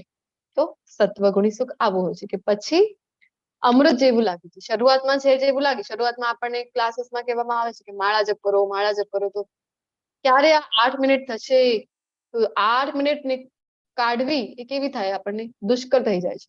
પરંતુ ધીરે ધીરે તમે જ્યારે એને રેગ્યુલર પ્રેક્ટિસમાં લઈ આવશો, એવરીડે કરતા થઈ જશો અને જે લાભ છે જ્યારે તમે પોતે અનુભવ કરશો ત્યારે ખબર પડશે કે અમૃત સમાન એનું લાભ આપણને તો મળી રહ્યું છે. આ જ વાસ્તવમાં આનંદ છે એ ખબર પડે છે. પછી રજોગુણી સુખ કેવું છે તો ભગવાન કહે છે કે જે સુખ ઇન્દ્રિયો દ્વારા તેમના વિષયોના સંસર્ગથી પ્રાપ્ત થાય છે અને જે શરૂઆતમાં અમૃત જેવું પણ અંતે ઝેર જેવું હોય છે તો તે રજોગુણી સુખ કહેવામાં આવે છે. રિલેશનશિપ, અહીંયા ભૌતિક જગતના કોઈ પણ રિલેશનશિપ લઈ લઈએ અથવા તો છોકરો ને છોકરી છે એમના રિલેશનશિપ, નવા જ્યારે કોઈ પણ રિલેશનશિપમાં આવે ત્યારે કેવું થાય છે કે કલાકો સુધી ફોન ઉપર મેસેજીસ કરતા હોઈએ અથવા તો વાતો કરતા હોઈએ, વિડીયો કોલ સતત ચાલુ રહે છે અને એકબીજા વગર તો એક ક્ષણ પણ ન રહી શકાય એવું થાય છે ને. અને પછી જ્યારે મેરેજ થઈ જાય છે અને નજીક જ્યારે આવવા લાગે ત્યારે ખબર પડે છે કે એકબીજામાં અરે આ વ્યક્તિમાં તો આ દોષ છે, પેલું દોષ છે, આ બધા દોષોની ત્યારે જાણ થવા લાગે છે, ત્યારે ખબર પડવા લાગે છે.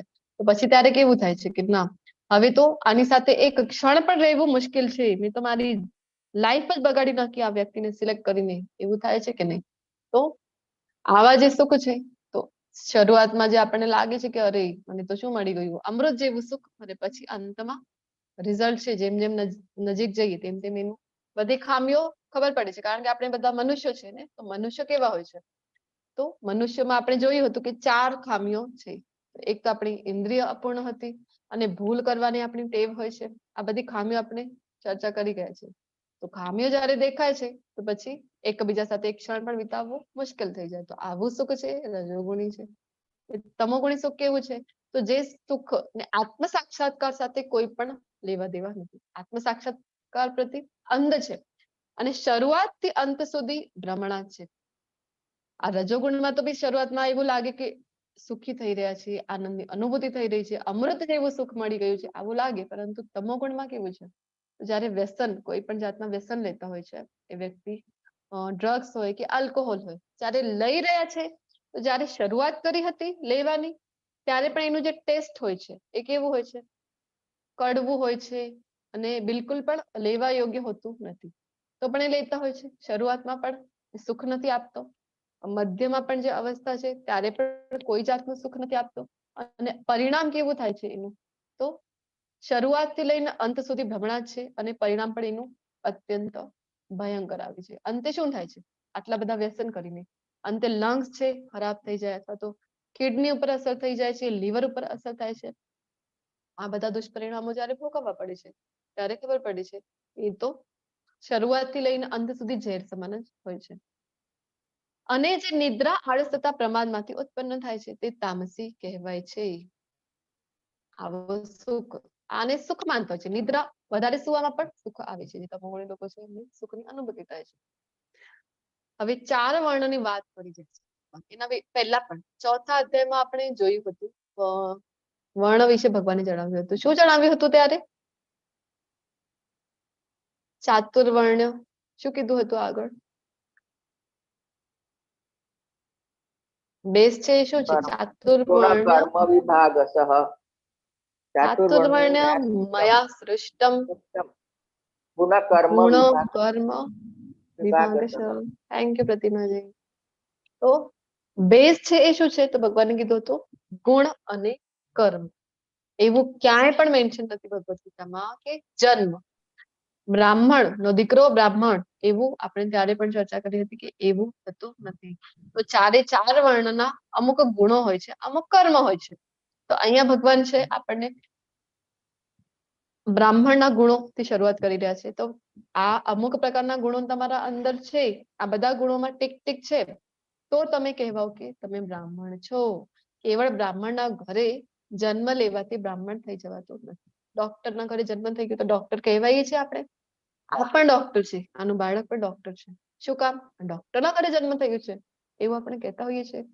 એક ક્વોલિફિકેશન છે. બ્રાહ્મણ થવું એક ક્વોલિફિકેશન છે. ક્યારે એ આપણને પ્રાપ્ત થાય ડિગ્રી? ક્યારે આપણે ડોક્ટર કહેવાય? જ્યારે મેડિકલની ડિગ્રી લઈ લીધી છે, અભ્યાસ કર્યો છે આટલો, તો કહેવાય કે ડોક્ટર છે. સેમ વે અમુક ગુણો છે, આ તમે અર્જિત કર્યા છે તો તમે બ્રાહ્મણ કહેવાઓ છો. અધરવાઇઝ ઘણા લોકોને થાય ને, ઓહો હો આ તમારા ભગવદ ગીતામાં ભગવાન પોતે કહે છે. શું કરે છે તમારા ભગવાન? આ તો ભેદભાવ કરે છે. તો આવું નથી.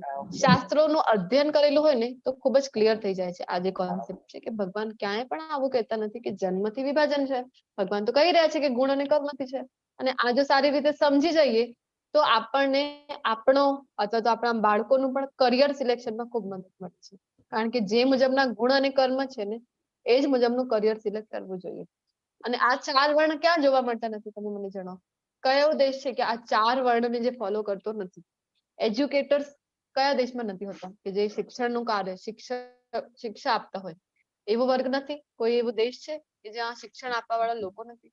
અથવા તો જ્યાં રક્ષા માટે આર્મી નથી? કોઈ પણ એવો દેશ છે કે પોતાની આર્મી એને રાખેલી જ નથી? એવું છે? અથવા તો કોઈ એવો દેશ છે કે જ્યાં વ્યવસાય થતા નથી? બધી જગ્યાએ થાય છે ને. અથવા તો સેવા કરીને સેલરી લઈને જે કંઈ પણ કાર્ય કરીએ છીએ ને આપણે સેવામાં આવે છે. તો આવો કોઈ દેશ છે કે જ્યાં સર્વિસ કરવા વાળા લોકો મળતા? બધી જગ્યાએ છે. ફરક શું છે? આપણે જો ઇંગ્લિશમાં સાંભળીએ એજ્યુકેટર્સ, એડમિનિસ્ટ્રેટર્સ, એક્ઝિક્યુટિવ્સ અથવા તો મર્કન્ટાઇલ ક્લાસ એક્ઝિક્યુટિવ્સ, એ બધું ઇંગ્લિશમાં સાંભળી તો ઓહો હો કેટલી સારી વ્યવસ્થા છે એ દેશની. એ જો આપણે કહીએ સંસ્કૃતમાં બ્રાહ્મણ, ક્ષત્રિય, વૈશ્ય, શૂદ્ર, તો ઓહો હો જાતિવાદની વાત કરું છું. આપણને જરૂર છે સમજવાની ભગવદ ગીતામાં ભગવાન શું કહી રહ્યા છે. અને એને આમ આપણે જે મૂવીઝ જોઈ છે ને એની પ્રોબ્લેમ ત્યાં ક્રિએટ થાય છે. આ મૂવીઝમાં બતાવવામાં આવે છે ને કે શુદ્ર જાતિને અડી ગયા તો ઓહ મને તો સ્નાન કરવું પડશે, શુદ્ર દૂર થા મારાથી, મને અડી ગયો, એવું કહેતા હોય છે મૂવીઝમાં, સો કોલ્ડ મૂવીઝમાં. ને આપણે તો એને જ ફોલો કરીએ છીએ. આપણે તો જ્ઞાન ક્યાંથી લઈએ છીએ? તો ટીવી સિરિયલથી, મૂવીઝથી જ્ઞાન લેતા હોઈએ છીએ. ગૂગલથી આપણે જ્ઞાન લેતા હોઈએ છીએ. ક્યાંથી આપણને જ્ઞાન મળે? શાસ્ત્રોમાં જઈ શાસ્ત્રોની શરણે જઈએ તો જ્ઞાન મળે આપણને. તો ભગવાને ક્યારે પણ આવો ભેદભાવ કરેલો. શુદ્ર, હવે જે શબરીજી હતા એ પોતે ભીલ કન્યા હતા, શુદ્ર કહેવામાં આવે આમ જ્ઞાતિથી જોઈએ તો. તો એ ક્યારે ભગવાને એવું કર્યું અથવા તો કીધું કે આ તો શબરીના બોર તો હું નહીં ખાઉં? ભગવાન તો એમના એઠા બોર પણ ખાઈ ગયા હતા. ક્યાં કરે છે ભગવાન? પોતે કરે છે આવો ભેદભાવ? નથી કરતા. પરંતુ આપણે મૂવીઝ જોઈને કરતા હોઈએ છીએ. અને જે કોઈ પણ સેલરી લઈને કામ કરે છે ને, મને ગૂગલના સીઈઓ કેમ ન હોય, મોટી મોટી કંપનીના સીઈઓ પોતે હોય અથવા તો એમ્પ્લોઈઝ હોય અથવા તો પોતે એન્જિનિયર હોય, સોફ્ટવેર એન્જિનિયર છે, કોઈ પણ ક્ષેત્ર લઈ લો તમે, કરોડોનો પેકેજ કેમ ન હોય એનું, પરંતુ સેલરી લઈને કામ કરે છે તો શૂદ્ર કહેવાય. આપણે એમ કહેતા હોઈએ છીએ આપણે એમ કહીએ એમને, ઓહો સોફ્ટવેર એન્જિનિયર દૂર મારાથી, મને અડી ગયો, હવે તો મને સ્નાન કરવું પડશે, શિવ શિવ શિવ, એવું આપણે કરતા હોઈએ છીએ? નથી કરતા. તો સમજવાની જરૂર છે કોને શુદ્ર કહેવાય છે, કોને ભગવાને બ્રાહ્મણ કીધું છે. આ બધા ગુણો તમારા અંદર હોય તો તમે બ્રાહ્મણ કહેવાઓ છો. પહેલો જ ગુણ કહે છે શાંતિ પ્રિયતા. બ્રાહ્મણમાં જે પહેલો ગુણ હોવો જોઈએ એ છે શાંતિ પ્રિયતા. આત્મ સંયમ, પોતાની ઇન્દ્રિયો ઉપર કંટ્રોલ, સેન્સ ગ્રેટિફિકેશન તમારા કંટ્રોલમાં છે. તપ, તપસ્યા કરવો ખૂબ જરૂરી છે. તો તપ વિશે આપણે કાલના અધ્યાયમાં 17મા અધ્યાયમાં જોઈ ગયા હતા કે શરીરનો તપ, વાણીનો તપ અને મનનો તપ, આમ 3 તપ ભગવાને આપણને જણાવ્યા હતા. તો જે કંઈ પણ આપણે વ્રત પણ કરી રહ્યા છે એ પણ તપમાં આવે છે. પરંતુ તપ ક્યાં કરવા છે? જે શાસ્ત્રોમાં ઉલ્લેખ છે. એવું નહીં કે અત્યારે જે કોઈ પણ દેવી દેવતાઓના ચાલી પડ્યા છે, તો અમુક વ્રત ચાલી રહ્યા છે કે 10 દિવસ સુધીના તમારે વ્રત કરવા છે, આવા વ્રતો આપણે કરવા જોઈએ. જે વ્રતનો શાસ્ત્રોમાં વર્ણન છે એ જ વ્રત આપણે માનવું જોઈએ. એકાદશીના વ્રતનો પદ્મ પુરાણમાં ઉલ્લેખ આપણને મળે છે. ચાતુર્માસનો જે વ્રત છે, પુરુષોત્તમ માસનું વ્રત છે, આ બધાનું વર્ણન છે, વિસ્તૃત માહિતી આપણને મળશે પદ્મ પુરાણમાં. એ આપણને કરવું જોઈએ. આ તપમાં કહેવાય છે. જે અમુક દેવી દેવતાઓના કહેવાતા અમુક દેવી દેવતાઓ તો એવા છે જેમના નામ પણ શાસ્ત્રમાં ક્યાંય પણ ઉલ્લેખ કરવામાં આવેલા નથી, તો પણ આપણે કરીએ છીએ. આપણે જોઈ ગયા છે આવા રજોગુણી તમોગુણી તપમાં એ આવે છે. તો અહીંયા આ દુનિયા, આ જીવનમાં પણ કોઈ લાભ એનું મળતું નથી અને મૃત્યુની પાછળ પણ કોઈ લાભ એનું મળતું નથી. તો તપ ખૂબ સમજીને કરવું જોઈએ. ચાતુર્માસ અત્યારે ચાલી રહ્યા છે, પુરુષોત્તમ માસ ચાલી રહ્યો છે, મહાસેલ એના તપ કરતા હોય છે ભક્તો જે છે. પવિત્રતા, પવિત્રતા પણ 2 પ્રકારની હોય છે, આપણે ચર્ચા કરી ગયા છીએ. બાહ્ય, બાહ્ય જે આપણે શુચિ રાખીએ, અને આભ્યાંગ જે આપણે જપ દ્વારા કરતા હોઈએ છીએ. અંદરનું જે શુદ્ધિકરણ છે ને, આ જે મંત્ર જપ છે, હરે કૃષ્ણ મહામંત્રનો જપ, ખૂબ જ ફાસ્ટ આપણું શુદ્ધિકરણ થઈ રહ્યું છે. આપણને અત્યારે ભલે ને એ રિયલાઇઝ થાય કે ન થાય, પરંતુ કર્મો જે આપણા સંચિત છે, કેટલા કર્મો છે આપણી પાસે, અનેક જન્મોના કર્મ સંચિત કરીને રાખીને બેઠા છે આપણે બધા. તો એ બધા ધોતા ધોતા વાર લાગે છે. તો પવિત્રતા પણ ડેફિનેટલી થાય છે જ્યારે જપ આપણે કરતા હોઈએ છીએ ત્યારે. સહિષ્ણુતા, સહનશીલતા હોવી જરૂરી છે બ્રાહ્મણમાં. સત્યનિષ્ઠા, સત્ય બોલવું ખૂબ જ ઇમ્પોર્ટન્ટ છે. વાણીના તપમાં પણ આપણે જોઈ ગયા હતા કે સત્ય બોલવું જોઈએ, પ્રિય લાગે એવું બોલવું જોઈએ. જ્ઞાન અને વિજ્ઞાન, તો જ્ઞાન જે છે આપણને આપણે જે જન્મ છે, અહીંયા શું કામ આપણે જન્મ લીધું છે, બ્રહ્મ જિજ્ઞાસા જે જાગૃત થાય છે એ જ્ઞાન પ્રાપ્ત કરવાનું. પછી વિજ્ઞાન, કૃષ્ણ સાથે જે આપણને જોડે છે એ વિજ્ઞાન, તથા ધાર્મિકતા. આ સર્વ સ્વાભાવિક ગુણો છે કે જેમના થકી બ્રાહ્મણો કર્મ કરે છે. આ બધા ગુણો છે આપણી પાસે તો આપણે બ્રાહ્મણ છીએ. બ્રાહ્મણ કુળમાં જન્મ લેવા માત્રથી બ્રાહ્મણ થઈ જવાતું નથી. પછી આગળ કહે છે ક્ષત્રિયોનો કયા કયા ગુણ છે? તો ક્ષત્રિયનો સૌથી પહેલો, ક્ષત્રિય કોને કહેવાય? ક્ષતિથી જે રક્ષણ કરે એ હોય છે ક્ષત્રિય, રક્ષા કરનારા હોય છે. તો સૌથી ઇમ્પોર્ટન્ટ જે ગુણ છે ક્ષત્રિયનો એ છે રક્ષણ કરવું. તો આપણે જોઈ ગયા હતા પરશુરામજી છે, પરશુરામજી છે એ જન્મથી તો બ્રાહ્મણ હતા, પરંતુ કાર્ય એમને જે કર્યું તો ક્ષત્રિયોનો મુજબનું, તો એ ક્ષત્રિય કહેવાય.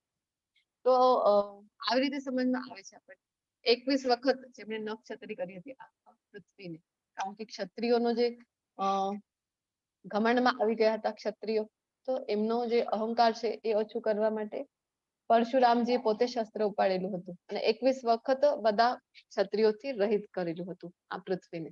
તો એ ક્ષત્રિય કહેવાય છે પોતે. અને જો આપણે આજકાલ જે જોતા હોઈએ છીએ ક્ષત્રિયોને, કેવા ક્ષત્રિયો? મોટી એવી ગાડી લઈ લીધી છે અને મોટા મોટા અક્ષરમાં પાછળ લખી દીધું ક્ષત્રિય, તલવાર ઢાલના ત્યાં મૂકી દીધું છે નિશાન. તો ક્ષત્રિય બની જવાતું. જ્યારે એ પસાર થઈ રહ્યા છે ત્યારે જસ્ટ મોમેન્ટ,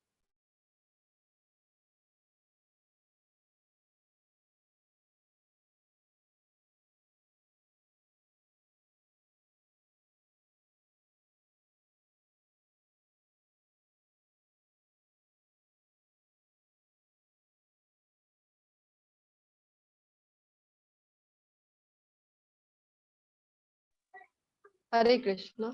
તો ક્ષત્રિય છે જ્યારે જોઈ છે કે એ પસાર થઈ રહ્યા છે અને જોઈ છે કે કોઈ માતાજીને કોઈ હેરાન કરી રહ્યું છે, તો તરત જ ત્યાં ગાડી રોકીને, ભલે ને પોતે એકલા હોય અને સામેવાળી બાજુ 20-25 લોકો છે, તો પણ એ રક્ષણ માટે જ્યારે ઉભો રહે છે, ત્યારે એ સાચો ક્ષત્રિય કહેવાય. આવા ક્ષત્રિય જોવા મળે છે અત્યારે. આપણા તો ઇતિહાસના પાને પાન આવા ક્ષત્રિયોથી ભરેલા છે. શિવાજી મહારાજને લઈ લઈએ, મહારાણા પ્રતાપને લઈ લઈએ, કેટલાક બધા એવા ક્ષત્રિયો છે કે જેમનું વર્ણન આપણે સાંભળતા હોઈએ, આપણને ખબર પડે છે કે માથું છે ને એ ધડથી અલગ થઈ ગયું તો પણ એમનું ધડ હતું એ યુદ્ધ કરી રહ્યું હતું. આવા હતા ક્ષત્રિયો ને એમને જ કહેવાય છે. તો પહેલું ગુણ ભગવાન કહે છે અહીંયા વીરતા.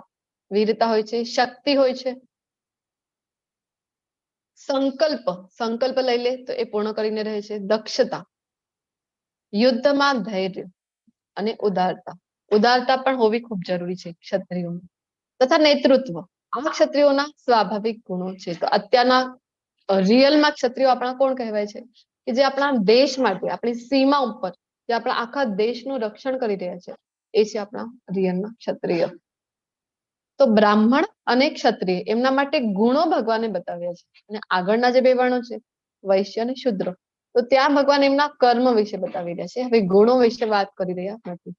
તો કયા કયા કર્મ છે? તો તમે વૈશ્ય કહેવાય તો ભગવાન કહે છે ખેતી, ગોરક્ષા અને વેપાર. આ વૈશ્યના સ્વાભાવિક કર્મ છે. પછી ભલે ને તમે ક્ષત્રિય છો પરંતુ કામ તમે કરો છો ખેતીવાડીનો, તો તમે કહેવાઓ છો વૈશ્ય. શ્રમ તથા બીજાઓની સેવા કરવી એ શુદ્રોના કર્મ છે. આપણે વાત કરી કે ભલે તમે હાઈલી પેડ એમ્પ્લોઈઝ છો, ભલે ને કરોડોમાં તમારો પેકેજ છે, પરંતુ તમે સેલરી લો છો બદલામાં, તો તમે શુદ્ર કહેવાઓ છો. એટલા માટે જ ચૈતન્ય મહાપ્રભુ કહી ગયા છે કે કલિયુગમાં બધા જ શુદ્ર રહેવાના છે. તો આપણે 99% ઓફ જે આપણું જનરેશન છે અથવા તો જે કંઈ પણ લોકો છે એ બધા કેવા છે? શુદ્ર કહેવાય છે. તો આપણને બધાને શુદ્રોને, આપણા બધા પતિતોને પાવન કરનારા એવા ચૈતન્ય મહાપ્રભુ જયારે આવે છે ને, એટલા માટે એ આપણને બીજું કઈ આપતા નથી. ખૂબ જ સરળ પદ્ધતિ આપી જાય છે કે તમે આ મંત્રનો જપ કરો ને તમારો ઉદ્ધાર થઈ જશે. તો જો ભલે ને સેલરી લઈને કામ કરી રહ્યા છે, શુદ્ર કહેવાય, અથવા તો ખેતી કરી રહ્યા છે, પરંતુ ગુણો જો બ્રાહ્મણો વાળા ધરાવતા હોય તો એ બ્રાહ્મણ કહેવાય છે.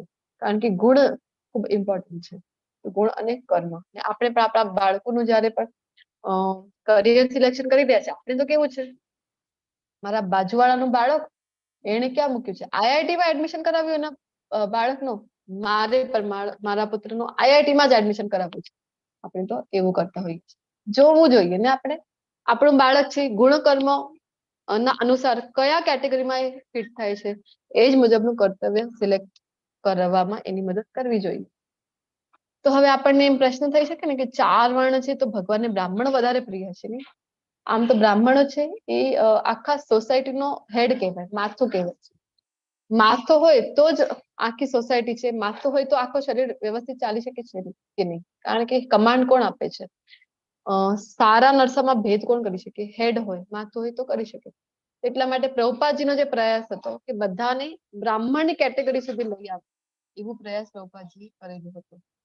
તો કારણ કે હેડ વિનાની સોસાયટી અત્યારે થઈ ગઈ હતી, તો એને બ્રાહ્મણો આપીને સોસાયટીને સાચા માર્ગ ઉપર લાવી શકે, સાચો પથ પ્રદર્શન કરી શકે, માર્ગદર્શન કરી શકે. તો એટલા માટે બ્રાહ્મણોની આવશ્યકતા હતી. આપણને એમ થાય બ્રાહ્મણો જ ભગવાન પ્રાપ્તિ કરી શકતા હશે, શુદ્રોનું શું થશે? તો એના માટે ભગવાન અહીંયા જણાવી રહ્યા છે કે એવું નહીં કે તમે શુદ્ર છો તો તમારો ઉદ્ધાર ક્યારે નહીં થાય. એક ખૂબ જ સુંદર પ્રસંગ આપણે જોઈ ગયા હતા, અહીંયા પિક્ચરમાં પણ જોવા મળે છે. કોનો પ્રસંગ હતો એ? ચોથા અધ્યાયમાં આઈ થિંક આપણે ચર્ચા કરી હતી. મૃગારીનો પ્રસંગ છે અહીંયા? મૃગારીની ઘટના જોઈ ગયા હતા ને? હવે મૃગારી જેટલા તો આપણે બધા પાપીઓ નહીં થઈ શકીએ. મૃગારી તો કેટલો બધો અધમ કૃત્ય કરતો હતો, એટલો અધમ કૃત્ય તો આપણું બધાનું નથી ને, તો પણ એનું ઉદ્ધાર થયું કે નહીં? ગુરુના રૂપમાં જયારે નારદજીના જીવનમાં પધારે છે, મંત્ર જાપ કરવા માટેનું જયારે આદેશ આપે છે અને ગુરુના વર્તન અનુસાર જયારે મૃગારી રહ્યા તો ઉદ્ધાર થઈ ગયો. તો સેમ વે અહીંયા ભગવાન આપણને જણાવી રહ્યા છે કે જે માત્રનું ઉદ્ભવ સ્થાન છે અને જે સર્વવ્યાપી છે, તે ભગવાનની ઉપાસના કરીને મનુષ્ય પોતાના નિયત કર્મો કરતો રહીને પૂર્ણત્વ પ્રાપ્ત કરી શકે છે. એવું નહીં કે તમે શુદ્ર છો, તમારું કામ છે સેલેરી લઈને કામ કરવાનું છે તો તમારો ઉદ્ધાર નહીં થાય, શુદ્ર કેટેગરીમાં છે તો ઉદ્ધાર નહીં થાય. તમે તમારું જે નિયત કર્તવ્ય છે, હા સેલરી લઈને કામ કરી રહ્યા છો એ કરો, પરંતુ સાથે સાથે ભગવાનની ઉપાસના કરી રહ્યા છો, તમે 4 નિયમોનું પાલન કરી રહ્યા છો, માળા જપ કરી રહ્યા છો, મંગલા આરતી કરી રહ્યા છો, આ બધું જો તમે ભક્તિમય સેવાઓ કરી રહ્યા છો તો તમે તમારું પણ ઉદ્ધાર ડેફિનેટલી થશે. કોના શબ્દ છે આ બધા? ભગવાનના પોતાના શબ્દો છે. તો અન્ય કોઈના સ્વધર્મ રૂપ કર્મને સ્વીકારીને તેને સારી રીતે કરવા કરતા પોતાના નિયત સ્વધર્મ રૂપ કર્મને કરતા રહેવું વધારે સારું છે. ભલે પછી તે ક્ષતિયુક્ત રીતે કરવામાં આવતું હોય. પોતાના સ્વભાવ પ્રમાણેનું નિર્દિષ્ટ કર્મ કદાપી પાપથી પ્રભાવિત થતું નથી.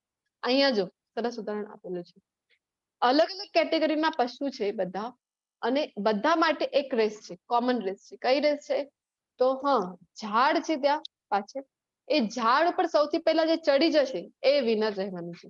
તો તમે મને જણાવો કોણ વિનર થશે આ રેસમાં? વાંદરો.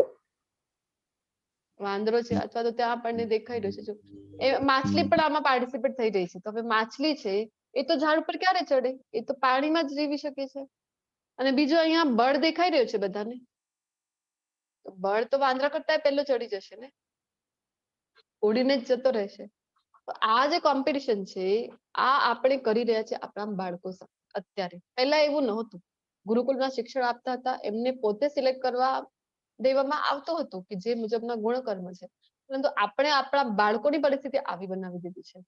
તો આપણે પણ કરવાનું શું છે? ભગવાન એટલા માટે કહી રહ્યા છે કે અન્ય કોઈને જોઈને કે આ IIT માં જઈ રહ્યો છે અથવા તો આ મેડિકલ ફિલ્ડમાં જઈ રહ્યો છે તો હું પણ મારા બાળક પાસેથી આ જ કરાવું, આવું કરવું જોઈએ. તો એનું જે પોતાનું એક સાયકોફિઝિકલ નેચર છે એના મુજબ જે તે કર્મમાં એને રુચિ છે, આવું જો કરે અને કોઈ ભૂલ થઈ જાય નથી તો પણ એ વધારે સારું છે કે પોતાના સ્વભાવ અનુસાર કરિયર ચૂઝ કરવું. આ પ્રમાણે જે દિવ્ય અવસ્થામાં રહેલો હોય છે તે જ પરબ્રહ્મની અનુભૂતિ કરે છે અને પૂર્ણપણે આનંદમય બને છે. તે કદાપી શોક કરતો નથી કે કશાયની કામના પણ કરતો નથી. તે જીવ માત્ર પર સમભાવ રાખે છે. તે અવસ્થામાં તે મારી શુદ્ધ ભક્તિ પામે છે.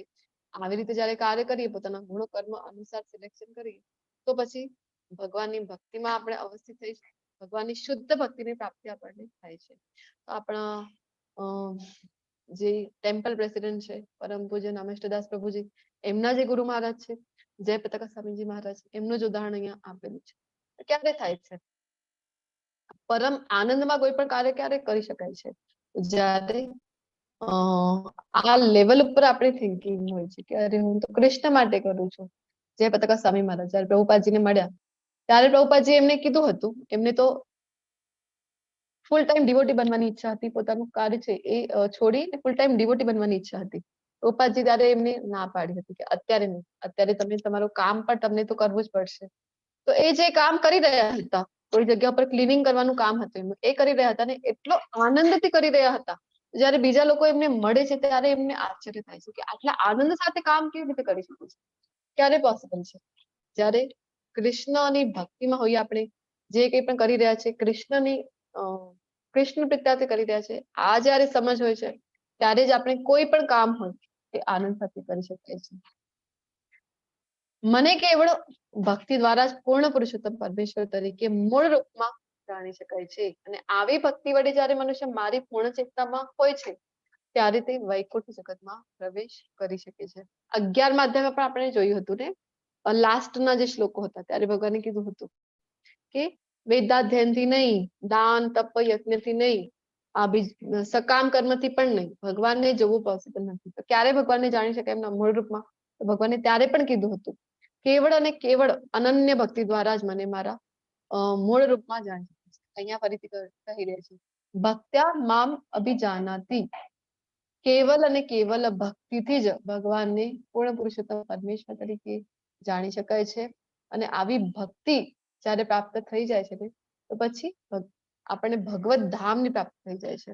તો માત્ર બાર થી આપણે રહીશું ને, બાર થી જે મધમાખી છે પ્રયત્ન કરે છે કે મધનું સ્વાદ મને લેવું છે, પરંતુ જે મધની બોટલ છે ને, જાર છે, એનું ઢાંકણું લાગેલું છે, બહારથી જે સ્વાદ લેવાનો પ્રયત્ન કરે છે, કેટલો સ્વાદ એને મળશે? સ્વાદ લેવું છે ને મધનું, તો એને ઢાંકણું જે છે, લીડ છે, એ ખોલવું પડશે, જારનું અંદર ઊંડે ઉતરવું પડશે, તો એને સ્વાદ ખબર પડશે કે રિયલ સ્વાદ શું છે. તો આવી જ રીતે આપણને પણ ભક્તિમાં આગળ વધવું છે તો શું કરવું પડશે? ઉપરથી આપણે જે લેવલ 1 ના ક્લાસીસ કરી રહ્યા છીએ, લેવલ 1 લેવલ 2 કરી લઈએ ભલે, પરંતુ જ્યાં સુધી ડીપ નહીં ઉતરીએ, અંદર નહીં ઉતરીએ, એટલે કે આપણે સિરિયસલી નો અભ્યાસ નહીં કરીએ, ભગવદ ગીતા ખોલીને વાંચીએ નહીં, ક્વિઝ નહીં ભરીશું, અથવા તો જયારે લેવલ 2 માં તમે આવો છો તો સાધના ચાર્ટ ભરવાનું હોય છે, ભક્તિની સેવાઓ જ્યાં સુધી નહીં કરીએ ત્યાં સુધી ઊંડે નહીં ઉતરીએ ત્યાં સુધી આ ભગવદ ગીતાનું જ્ઞાન છે, એનું રસ શું છે એ વાસ્તવમાં આપણે ચાખી શકાય નહીં. રસ ચાખવું છે ભક્તિનો તો ઊંડે ઉતરવું પડશે, ઢાંકણું છે એ ખોલવું પડશે. તો જ્યારે પણ અમ્યુઝમેન્ટ પાર્કમાં જઈએ ને તો આપણને પૂછવામાં આવે છે ટિકિટ ક્યાં છે તમારી? સેમ વે ભગવાનના ધામમાં જઈશું તો ત્યાં પણ આપણને ટિકિટ પૂછવામાં આવશે. કઈ છે ટિકિટ? ભગવાનના ધામમાં જવા માટે કઈ ટિકિટ હોવી જરૂરી છે આપણી પાસે? ભક્તિની ટિકિટ હશે ને તો એન્ટ્રી મળશે, અધરવાઇઝ ત્યાંથી આપણને પાછું મોકલવામાં આવશે, કોઈ એન્ટ્રી મળશે નહીં. મારા રક્ષણમાં રહેલો મારો શુદ્ધ ભક્ત બધા પ્રકારના કાર્યો કરતો હોવા છતાં મારી કૃપાથી સનાતન તથા અવિનાશી ધર્મ પ્રાપ્ત કરે છે. આના પહેલા પણ 5મા અધ્યાયમાં ભગવાને કીધું હતું ને, પદ્મપત્રમ ઇવામ્ભસા. એ લાગે છે કે બધું આ તો જનરલ બધું કાર્ય કરી રહ્યું છે ભૌતિક જગત, તો પણ એને સ્પર્શ કરી શકતું નથી, બંધન એને થઈ શકતું નથી. શું કામ? કારણ કે એ પદ્મપત્ર જેમ અસ્પૃશ્ય રહે છે જલથી, કાદવથી, એવી જ રીતે એ પણ અસ્પૃશ્ય રહે છે. અહીંયા પણ જણાવી રહ્યા છે કે ભગવાનનું ડાયરેક્ટ રક્ષણ મળે છે જ્યારે આપણે ભક્તિમાં સેવા કરી રહ્યા છીએ એ સાથે સાથે નિયત કર્તવ્ય કર્મ, તો ભગવાનનું ડાયરેક્ટ રક્ષણ આપણને મળે છે. અને આવી રીતે આ સંસારની બધી જ જવાબદારીઓ પૂરી પાડતા પાડતા આપણને ભગવાનના ધામની પ્રાપ્તિ થઈ શકે છે. એવું નથી કે સંન્યાસ લઈ લીધું છે, ખૂબ ધ્યાન યોગમાં આગળ વધી ગયા છે તો જ ભગવાનને પ્રિય થઈ શકે, ભગવાનના ધામની પ્રાપ્તિ થશે. ભગવાન કહે છે કે ના, તો પછી શું કામ ભગવાને 4 વર્ણ બનાવ્યા છે? બધા જ વર્ણ, જે તે વર્ણમાં આપણે છીએ ને ત્યાંથી આપણો ઉદ્ધાર થવું પોસિબલ છે. આજના જ અધ્યાયમાં ભગવાને જણાવ્યું છે ત્યાંથી જ ભગવાનના ધામની પ્રાપ્તિ પોસિબલ છે. બસ કરવું શું છે? અકર્મ કરવું છે, સેન્ટરમાં કૃષ્ણને લઈ આવવા છે, ભક્તિની સેવાઓ કરવી છે, તો ભગવાનના ધામની પ્રાપ્તિ ફિક્સ છે. જો તું મારામાં ચિત્તવાળો થઈશ, મત ચિત્ત, ચિત્ત ક્યાં લગાવવાનું છે? કૃષ્ણમાં, તો તું મારી કૃપાથી બધા જીવનના સર્વ વિઘ્નોને ઓળંગી જઈશ. પરંતુ જો મિથ્યા અહંકાર વશ તો આવી ચેતનામાં કાર્ય કરીશ નહીં અને મારી વાત સાંભળીશ નહીં તો તું નષ્ટ થઈ જઈશ. તો અહીંયા સુંદર ઉદાહરણ આપેલું છે.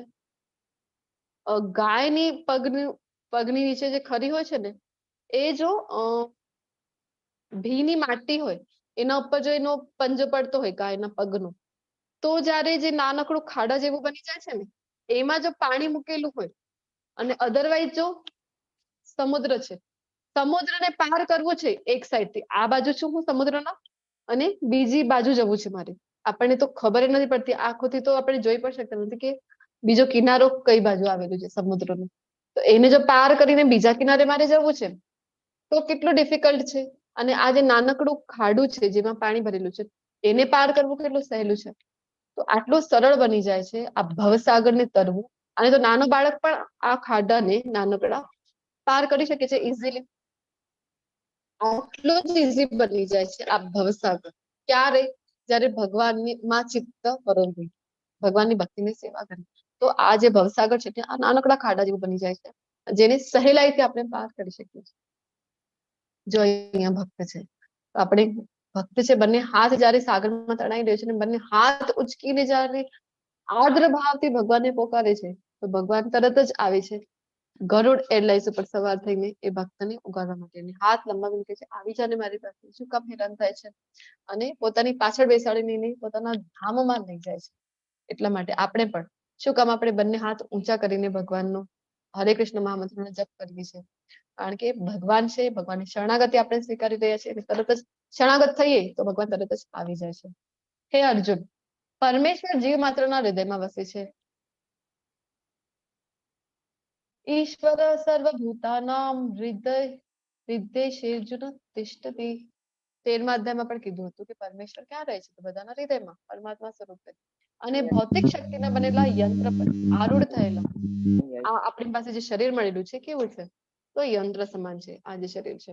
સર્વ જીવોને પોતાની માયાથી ભ્રમણ કરાવી રહ્યા છે. આપણે બધા જે હેરાન થઈ રહ્યા છે ને અહીંયા, શું કામ? કારણ કે માયાની સેવા કરીએ છીએ ને આપણે, તો હજી ને હજી ફસાતા રહીએ છીએ. અને આવી રીતે આપણે હેરાન થઈ રહ્યા છે. તો બધાના હૃદયમાં કૃષ્ણ છે એ પરમાત્મા સ્વરૂપે છે. એને જો જાણી જઈએ તો આપણે પોતાને ભગવાનની ભક્તિની સેવામાં લગાવી શકાય ને તો આપણો ઉદ્ધાર ફિક્સ છે. હે ભારત, સર્વથા સંપૂર્ણપણે તેમના શરણે જા. તેમના શરણે એટલે કે પરમેશ્વર જે હૃદયમાં છે એમના માટે કહી રહ્યા છે. તેમની કૃપાથી તું પરમ શાંતિ તથા સર્વોપરી સનાતન ધામ પ્રાપ્ત કરીશ. ભગવાનના શરણે જઈશું તો ભગવાનના ધામની પ્રાપ્તિ થશે, અધરવાઇઝ કોઈ પોસિબિલિટી છે જ નહીં. આ પ્રમાણે મેં તને ગુહ્યતમ જ્ઞાન વિશે સમજૂતી આપી છે. જ્ઞાન કેવું છે અહીંયા કહી રહ્યા છે, ઇતિ તે જ્ઞાન આખ્યાતમ ગુહ્યાત ગુહ્યતરમયા. તો ગુહ્ય જ્ઞાન આપણે શરીર નથી, આત્મા છે. ગુહ્યતર જ્ઞાન કે આપણી સાથે અહીંયા આત્માની સાથે સાથે પરમાત્મા પણ શરીરમાં છે. આપણા કૃષ્ણ છે પરમાત્મા સ્વરૂપે બધાના હૃદયમાં વિરાજમાન છે. પછી એમની સાથે જે સંબંધ છે એ કયું છે? કૃષ્ણ છે એ સ્વામી છે, આપણે દાસ છે. એ ખબર પડી ગઈ તો ગુહ્યતર. અને પોતાની જાતને જયારે આપણે કૃષ્ણની ભક્તિને સેવામાં લગાવીએ છીએ તો ગુહ્યતમ જ્ઞાન. ભક્તિને સેવા જયારે કરીએ છીએ, અનન્ય ભક્તિ જયારે કરીએ છીએ તો ગુહ્યતમ જ્ઞાન. તો આ જે જ્ઞાન છે ભગવાન કે છે ગુહ્યતમ જ્ઞાન વિશેની સમજૂતી આપી છે. હવે કહી રહ્યા છે કે યથેચ્છસી તથા ગુરુ. હવે આ વિશે પૂરું મનન કર અને પછી તારી જેવી ઈચ્છા છે તેવું કર. હવે આટલું બધું 18 અધ્યાયનું જ્ઞાન આપીને ભગવાન કહે છે કે યથેચ્છસી તથા ગુરુ. આપણે હોઈએ તો હવે ક્યારથી જ્ઞાન આપી રહ્યો છું, પોણો કલાક થઈ ગયો છે, હવે હું કહું છું તેમ કર, નહીં તો મારું તો બધું વેસ્ટ જશે, બધું વ્યર્થ જશે જે કંઈ પણ મેં કીધું છે. હવે તો કર, યુદ્ધ કર. આપણે તો એમ કહીએ પરંતુ ભગવાન કેવા છે શ્રેષ્ઠ શિક્ષક છે, કારણ કે કહી રહ્યા છે કે તારી જેવી ઈચ્છા છે એ તું કરો. મન મદભક્તો મદ્યાજીમામ નમસ્કુરુ મામે વૈશ્યસી સત્યમ તે પ્રતિજાને પ્રિયોસીને. હવે ભગવાન છે ને આપણે 9.34 માં આ જે પહેલી લાઈન છે શ્લોકની ત્યારે પણ ભણ્યા હતા. આખી એક લાઈન રિપીટ થાય છે ભગવદ ગીતામાં 18.65 માં. હરે કૃષ્ણ. 9મા અધ્યાયના છેલ્લા શ્લોકમાં આવે છે, મન મના મદ ભક્તો મધ્યાજીમામ નમસ્કુરુ. ઓકે, કયું છે શ્લોક નંબર માતાજી? શ્લોક નંબર હા, 9મા અધ્યાયનું કયું? છેલ્લામાં છેલ્લો, મનમનાભ મદભક્તો મધ્યાજીમામ ત્યાં નમસ્કુરુ ભણ્યા હતા ને આપણે યુક્ત્વૈ. છે માતાજી. કયું છે? 34. 34 જ છે ને. Okay, thank you. તો ત્યાં આપણે એ જે પહેલી લાઈન છે ને આખી ભગવદ ગીતામાં રિપીટ થઈ ગઈ છે. શું કામ? કારણ કે મહત્વ એટલું છે. ભગવાન છે એ ભક્તવત્સલ છે, અત્યંત કૃપાળુ છે. કે આપણને બતાવી રહ્યા છે કે ભગવાનના ધામમાં જઈને ભગવાનની એ ઈચ્છા છે. અહીંયા આપણે જે હેરાન થઈ રહ્યા છે કારણ કે તો જ ભગવાન આટલું બધું વર્ણન ભગવદ ગીતાનું આપી રહ્યા છે. એટલે જ ભગવાન પોતાના ધામનું વર્ણન કરે છે અને બધા ગુણો વિશે આટલું ડિટેલમાં શું કામ બતાવી રહ્યા છે કે તમે સમજી જાઓ કે તમે કયા ગુણમાં અવસ્થિત છો, ક્યાં તમારી ચેતના છે, કેવી ગતિ થશે તમારી, તમે તમારી ચેતનાને અપલિફ્ટ કરો અને ધામમાં આવી જાઓ ને. એટલા માટે જ આ બધું જ્ઞાન આપી રહ્યા છે. સદૈવ મારું ચિંતન કર, મારો ભક્ત થા, મારી પૂજા કર અને મને નમસ્કાર કર. આ પ્રમાણે તો નિશંકપણે મારી પાસે આવીશ. ભગવાનના ધામની પ્રાપ્તિ ફિક્સ છે. હું તને આનું વચન આપું છું કારણ કે તું મારો બહુ વહાલો મિત્ર છે. ભગવાન અર્જુનને વારંવાર આ સર્ટિફિકેટ આપે છે. કહે છે કે અહીંયા પણ કહે છે કે તું મારો વહાલો મિત્ર છે એટલે આ જ્ઞાન તને આપી રહ્યો છું. મન મના કેવી રીતે કરીશું? મારામાં મન લગાવ. આપણે કહીએ ના ભગવાન મન તમારામાં નહીં લાગે મારા ત્યાં. ભગવાન કહે છે મદ ભક્તો, ભક્ત થા મારો, ભોગ લગાવ મને. ઓકે પ્રભુજી. તો આપણે કહીએ કે આ પણ મારાથી નહીં થાય ભગવાન. તો ભગવાન કહી રહ્યા છે મધ્યાજી પૂજા કરી શકીશ મારી, આરતીની પૂજા કરવાની છે એ થશે તારાથી? આપણે કહીએ કે ના ના ભગવાન તમારી પૂજા મારાથી નહીં થાય. તો ભગવાન કહે છે નમસ્કાર તો કરી શકીશ આમ હાથ જોડીને. મંદિરે તો આવશે ને ક્યારેક ક્યારેક તું, અથવા તો તારા ઘરમાં મંદિર છે ત્યાં જઈને નમસ્કાર તો કરીશ ને મને. તો નમસ્કાર માત્ર કરીને ભગવાનને તો પણ ભગવાન છે ને ભગવાનની કૃપા વર્તાવે છે અને ધીરે ધીરે આપણે જે ભક્તિની સેવામાં આવીએ છીએ અને ભગવાનના ધામ સુધી પહોંચી શકાય છે. નમસ્કારનો આખો એક સાયન્સ છે. તો જ્યારે પણ મંદિરે જઈએ રવિવારે તો છુટ્ટી હોય છે આપણને, તો ટ્રાય કરવાનું કે મંદિરે આપણે જઈ શકાય, ભગવાનના દંડવત પ્રણામ કરીને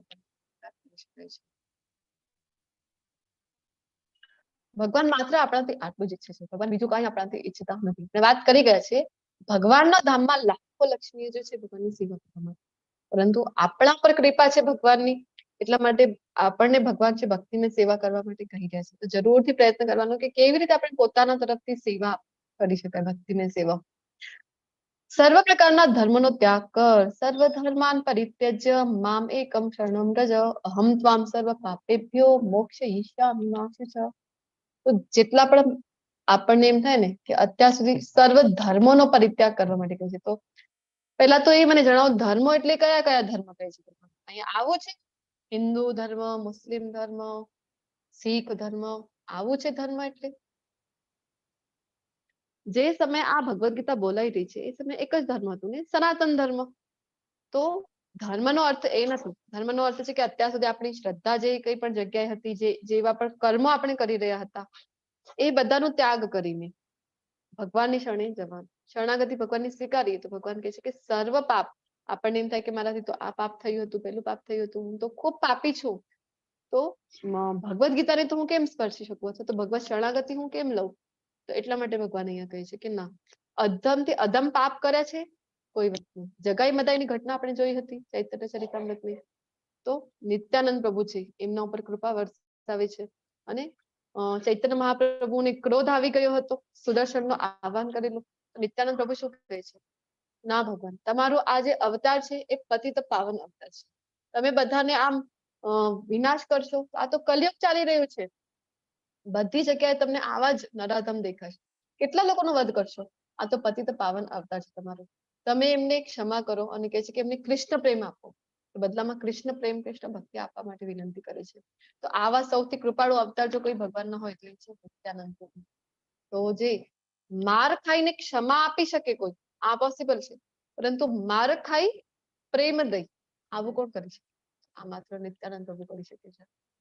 તો ભક્તિમાં આપણને પણ ઉન્નતિ કરવામાં જો કોઈ ડિફિકલ્ટીઝ આવી રહી છે, તો આપણે પણ નિત્યાનંદ પ્રભુની પ્રાર્થના કરવી જોઈએ. નિત્યાનંદ પ્રભુની જે બલરામજીના જ એક્સપાન્શન છે, એમના જ અવતાર છે, તો એમના શરણે જવું જોઈએ, બલરામજીના શરણે જવું જોઈએ. તો આપણે ભક્તિમાં રાધાજીને પ્રાર્થના કરવી જોઈએ, કારણ કે એ ભગવાનના ખૂબ જ પ્રથમ જ વિસ્તાર છે. આપણે વાત કરીને જમણી બાજુથી પ્રથમ વિસ્તાર બલરામજીને, ડાબી બાજુનો પ્રથમ વિસ્તાર રાધાજી. ભગવાનની ખૂબ જ નિકટ છે અને ભગવાનની ખૂબ જ પ્રિય છે. એમના કરતા વધારે સારી રીતે ભક્તિ ભગવાનની કોણ કરે છે? તો એમની પ્રાર્થના આપણે કરવી જોઈએ. તો બધા જ પાપોમાંથી ભગવાન કહે છે કે હું તારો ઉદ્ધાર કરીશ, માં શું છે. હવે અર્જુનજી વાસ્તવમાં કોઈ પાપ કર્યું છે? નથી કર્યું. તો આ ભગવાન છે આપણને બધાને જણાવી રહ્યા છે કે ભલે ને તમે ગમે તેટલા પાપ કર્યા છો, મારી શરણે આવી જાઓ, હું તમારો ઉદ્ધાર કરીશ. ગજેન્દ્ર છે, ગજેન્દ્ર ભગવાનને શરણાગતિ સ્વીકારી છે, પુષ્પ અર્પણ કરે છે, તો ભગવાન તરફથી આવી જાય છે ને. દ્રૌપદીજી બધા પાસે જયારે અસહાય દૃષ્ટિથી જોઈ રહ્યા હતા, કોઈ એમની સહાયતા નથી કરતો, ઇવન એમના પતિ પણ એમની સહાયતા કરતા નથી, ત્યારે બંને હાથ ઊંચા કરીને જયારે ગોવિંદા ગોવિંદા એમ કરીને બોલાવે છે, તરત જ ભગવાન છે ત્યાં હાજર થાય છે ને. જે મનુષ્ય ભક્તોને આ પરમ રહસ્ય બતાવે છે તે શુદ્ધ ભક્તિ પ્રાપ્ત કરે છે અને અંતે તે મારી પાસે આવશે, એમાં લેશ માત્ર શંકા નથી. શું કામ બધા ભક્તો છે જોર શોરથી ભગવદ ગીતાના પ્રચારમાં લાગ્યા છે? શું કામ પ્રીચિંગની સેવા આપે છે, એડમિન કોર્સની સેવા આપી રહ્યા છે, ભગવદ ગીતાનો બુક ડિસ્ટ્રીબ્યુશન કરતા હોય છે? શું કામ? આ જ કારણ છે. 18.68 ભગવાન કહે છે કે ખૂબ જ પ્રિય છે ભગવાનને કોણ? તો ભગવાનના ધામની પ્રાપ્તિ, અંતે મારી પાસે પાછો આવશે, આવી ગેરંટી ભગવાન અહીંયા આપી રહ્યા છે. તો ભગવાનના મુખથી જે ગેરંટી આપેલી છે એનો લાભ લેવા માટે આપણે આપણી સાધના તો કરી રહ્યા છીએ. તો ઘણી વખત એવું થાય કે આપણી સાધનામાં એટલું બળ ન હોય, પરંતુ આપણા લીધે જો કોઈ કૃષ્ણ ભાવનામૃતમાં આવ્યો હોય, આપણા લીધે જો કોઈ માળા જપ સ્ટાર્ટ કર્યું હોય, આપણા લીધે જો કોઈ ભગવદ ગીતા વાંચતું થઈ ગયો હોય, તો એ જો શુદ્ધ ભક્ત બની જાય ને, તો એની જો ધામ પ્રાપ્તિ થાય, તો એ આપણી માટે પણ ભગવાન પાસે પ્રાર્થના કરશે કે નહીં? ભગવાન એને પણ લઈ લો ને તમારા શરણ. તો આવી રીતે ભગવાનના ધામની પ્રાપ્તિ ફિક્સ થઈ જાય છે. ખૂબ જરૂરી છે. એટલા માટે જ બધા ભક્તિની સેવા કરતા હોય છે. અને તમને બધાને પણ વિનંતી કરીશ, તમે પણ પોતાની તરફથી કોઈ સેવા આપી શકો તો જરૂરથી પ્રયત્ન કરવાનો. નહીં તો સૌથી ઇમ્પોર્ટન્ટ જે છે, જે દાન રૂપમાં તમે તમારા પાસે સૌથી પ્રિશિયસ ટાઈમ છે એ તમે ઇન્વેસ્ટ કરો. ક્લાસીસમાં આવો, કારણ કે આપણા ક્લાસીસ કેવા છે? ફ્રી ઓફ કોસ્ટ છે. લેવલ 1 લેવલ 2 માં તમે લેવલ 1 રિપીટેડલી આવો. નેક્સ્ટ મંથથી ફરીથી આપણી બેચ શરૂ થવા જઈ રહી છે. લેવલ 2 માં જોડાઓ, અને આપણા જે સ્નેહીજનો છે, પ્રિયજનો છે, એમાં વધારે ને વધારે એનો પ્રચાર કરું. શું કામ? કારણ કે ભગવાન અહીંયા કહી રહ્યા છે 69 માં, આ જગતમાં તેના કરતા અન્ય કોઈ સેવક મને વધારે પ્રિય નથી અને કદી વધારે પ્રિય થશે પણ નહીં. તો ભગવાનનો સૌથી પ્રિય કોણ છે? જે ભગવાનના આ જ્ઞાનનો ભગવદ ગીતાનો પ્રચાર કરશે. એના કરતા વધારે પ્રિય ભગવાન કહી રહ્યા છે કે કોઈ મને પહેલાય નહોતું, ન તો ભવિષ્યમાં થશે. તો આપણને બધાને પણ ભગવાન કૃષ્ણનો પ્રિય બનવું છે કે નહીં? બનવું છે ને તમને બધાને પણ કૃષ્ણનું પ્રિય?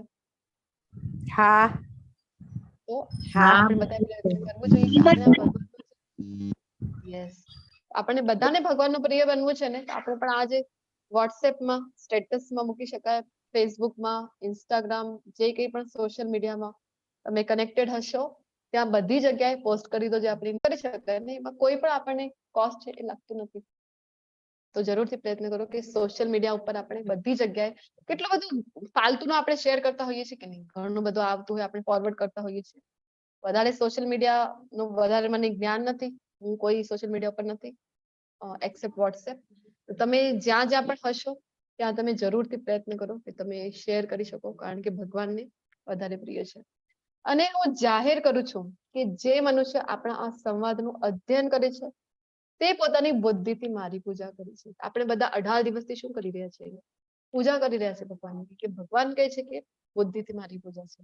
આપણને કોઈ કહે જો 1.5 કલાક તમારે પૂજા કરવાની છે, ચલો બધી સામગ્રી એકઠી કરો અને ભગવાનની 1.5 કલાક આજે પૂજા કરવાની છે, કરી શકાશે આપણાથી? નહીં કરી શકાય. તો અહીંયા આપણે જે ચર્ચાઓ કરી રહ્યા છે 1.5 કલાક સુધી તમે અમારી સાથે જોડાયેલા રહો છો, તો આપણે બધા સાથે મળીને ભગવાનની બુદ્ધિથી પૂજા કરી શકીએ છીએ. અને જે મનુષ્ય શ્રદ્ધાપૂર્વક તથા દ્વેષ રહિત થઈને આ સાંભળે છે તે સર્વ પાપમાંથી મુક્ત થાય છે અને પુણ્યાત્માઓના શુભ લોકોને પ્રાપ્ત કરે છે. શ્રવણનું કેટલું મહત્વ છે અહીંયા ભગવાન જણાવે છે. માત્ર શ્રવણ માત્રથી જો, પરંતુ એમાં કન્ડિશન એક જ છે કે શ્રદ્ધાપૂર્વક અને દ્વેષ રહિત. ઈર્ષ્યા કરવાની નથી. ઈર્ષ્યા કરી છે કૃષ્ણથી એટલે જ અહીંયા આવ્યા છે ભૌતિક જગતમાં. તો હવે ફરીથી દ્વેષ રહિત થઈને સાંભળીને માત્ર, તો એનાથી પણ ભગવાન કહે છે કે બધા પાપોમાંથી તમારી મુક્તિ થશે અને પુણ્યાત્માઓના જે ઉચ્ચતર લોકો છે એ લોકોમાં તમારી ગતિ થશે. હવે અર્જુનજી કહી રહ્યા છે કે હે કૃષ્ણ, હે અચ્યુત. અચ્યુત કહીને બોલાવે છે કારણ કે ભગવાન છે પોતાના ભક્તની સહાયતા કરવા માટે ક્યારે પણ ચૂકતા નથી. હવે મારો મોહ દૂર થઈ ગયો છે. આપની કૃપાથી મને મારી સ્મરણ શક્તિ પાછી મળી ગઈ છે. હવે હું સંશય રહિત તથા દૃઢ છું અને આપના આદેશ પ્રમાણે કર્મ કરવા તૈયાર છું. અર્જુનજી કહે છે કે ભગવાન શ્રેષ્ઠ શિક્ષક છે, તો અહીંયા અર્જુનજી પણ શ્રેષ્ઠ શિષ્ય છે. શું કહી રહ્યા છે? કરીશ વચનમ તવ. તમે જેમ કહો છો તે ભગવાન એવું જ હું કરીશ. તો 45 મિનિટ્સમાં ભગવાન છે. ઓકે પુષ્પા માતાજી, નો પ્રોબ્લેમ. ભગવાને આ જ્ઞાન આપ્યું હતું અર્જુનજીને અને યુદ્ધ કરવા માટે અર્જુનજી તૈયાર થઈ ગયા હતા. હવે સંજયજી કહી રહ્યા છે કે આ પ્રમાણે મેં કૃષ્ણ તથા અર્જુન બંને મહાપુરુષોનો સંવાદ સાંભળ્યો. આ સંદેશ એટલો અદ્ભુત છે કે મારા શરીરે રોમાંચ થાય છે. સાંભળીને સંજયજીને રોમાંચ થઈ રહ્યા છે, કારણ કે ભક્તો એવા છે ભગવાન વિશે જ્યારે પણ સાંભળે ત્યારે એ હર્ષ રોમાંચિત થઈ જાય છે. વ્યાસદેવની કૃપાથી મેં આ પરમ ગુહ્ય સંવાદ પ્રત્યક્ષપણે યોગેશ્વર શ્રી કૃષ્ણના મુખેથી અર્જુનને કહેવામાં આવતો સાંભળ્યો છે. અહીંયા સંજયજી પોતાના ગુરુને આભાર પ્રકટ કરી રહ્યા છે, એમને યાદ કરી રહ્યા છે. એના પહેલા આપણે જોયું અર્જુનજી કૃષ્ણ પ્રત્યે આભાર પ્રકટ કરે છે, કરીશે વચનમ તવ કહે છે. અહીંયા સંજયજી કહે છે કે વ્યાસદેવજી મારા ગુરુની મારા કૃપા થઈ છે, તો એમને આભાર પ્રકટ કરી રહ્યા છે. ગ્રેટિટ્યુડ નું મહત્વ 11મા અધ્યાયમાં આપણે ચર્ચા કરી હતી. હે રાજા, જ્યારે હું કૃષ્ણ તથા અર્જુન વચ્ચે થયેલા આ અદ્ભુત તથા પવિત્ર સંવાદનું વારંવાર સ્મરણ કરું છું ત્યારે પ્રत्येक ક્ષણે હર્ષ વિભોર થઈ જાય છે. ભક્તો છે જ્યારે સાંભળે છે કૃષ્ણ વિશે ત્યારે રોમાંચિત થઈ જાય, હર્ષ વિભોર થઈ જાય છે. ગુણો છે ભક્તોને. પછી આગળ કહી રહ્યા છે યત્ર યોગેશ્વર કૃષ્ણો યત્ર પાર્થો ધનુર્ધરો તત્ર શ્રી વિજયો જ્યાં યોગેશ્વર કૃષ્ણ છે, જ્યાં ધનુર્ધર અર્જુન છે, ત્યાં ઐશ્વર્ય, વિજય, અસાધારણ શક્તિ તેમજ નીતિ પણ નિશ્ચિતપણે રહી છે, એવું મારું મત છે. અહીંયા કેટલો ક્લિયરલી સંજયજી કહી રહ્યા છે કે જ્યાં કૃષ્ણ છે, જ્યાં અર્જુન છે એમના ભક્તો, ત્યાં વિજય ફિક્સ છે. તો પણ ધૃતરાષ્ટ્રને આ સમજમાં આવતું નથી. તો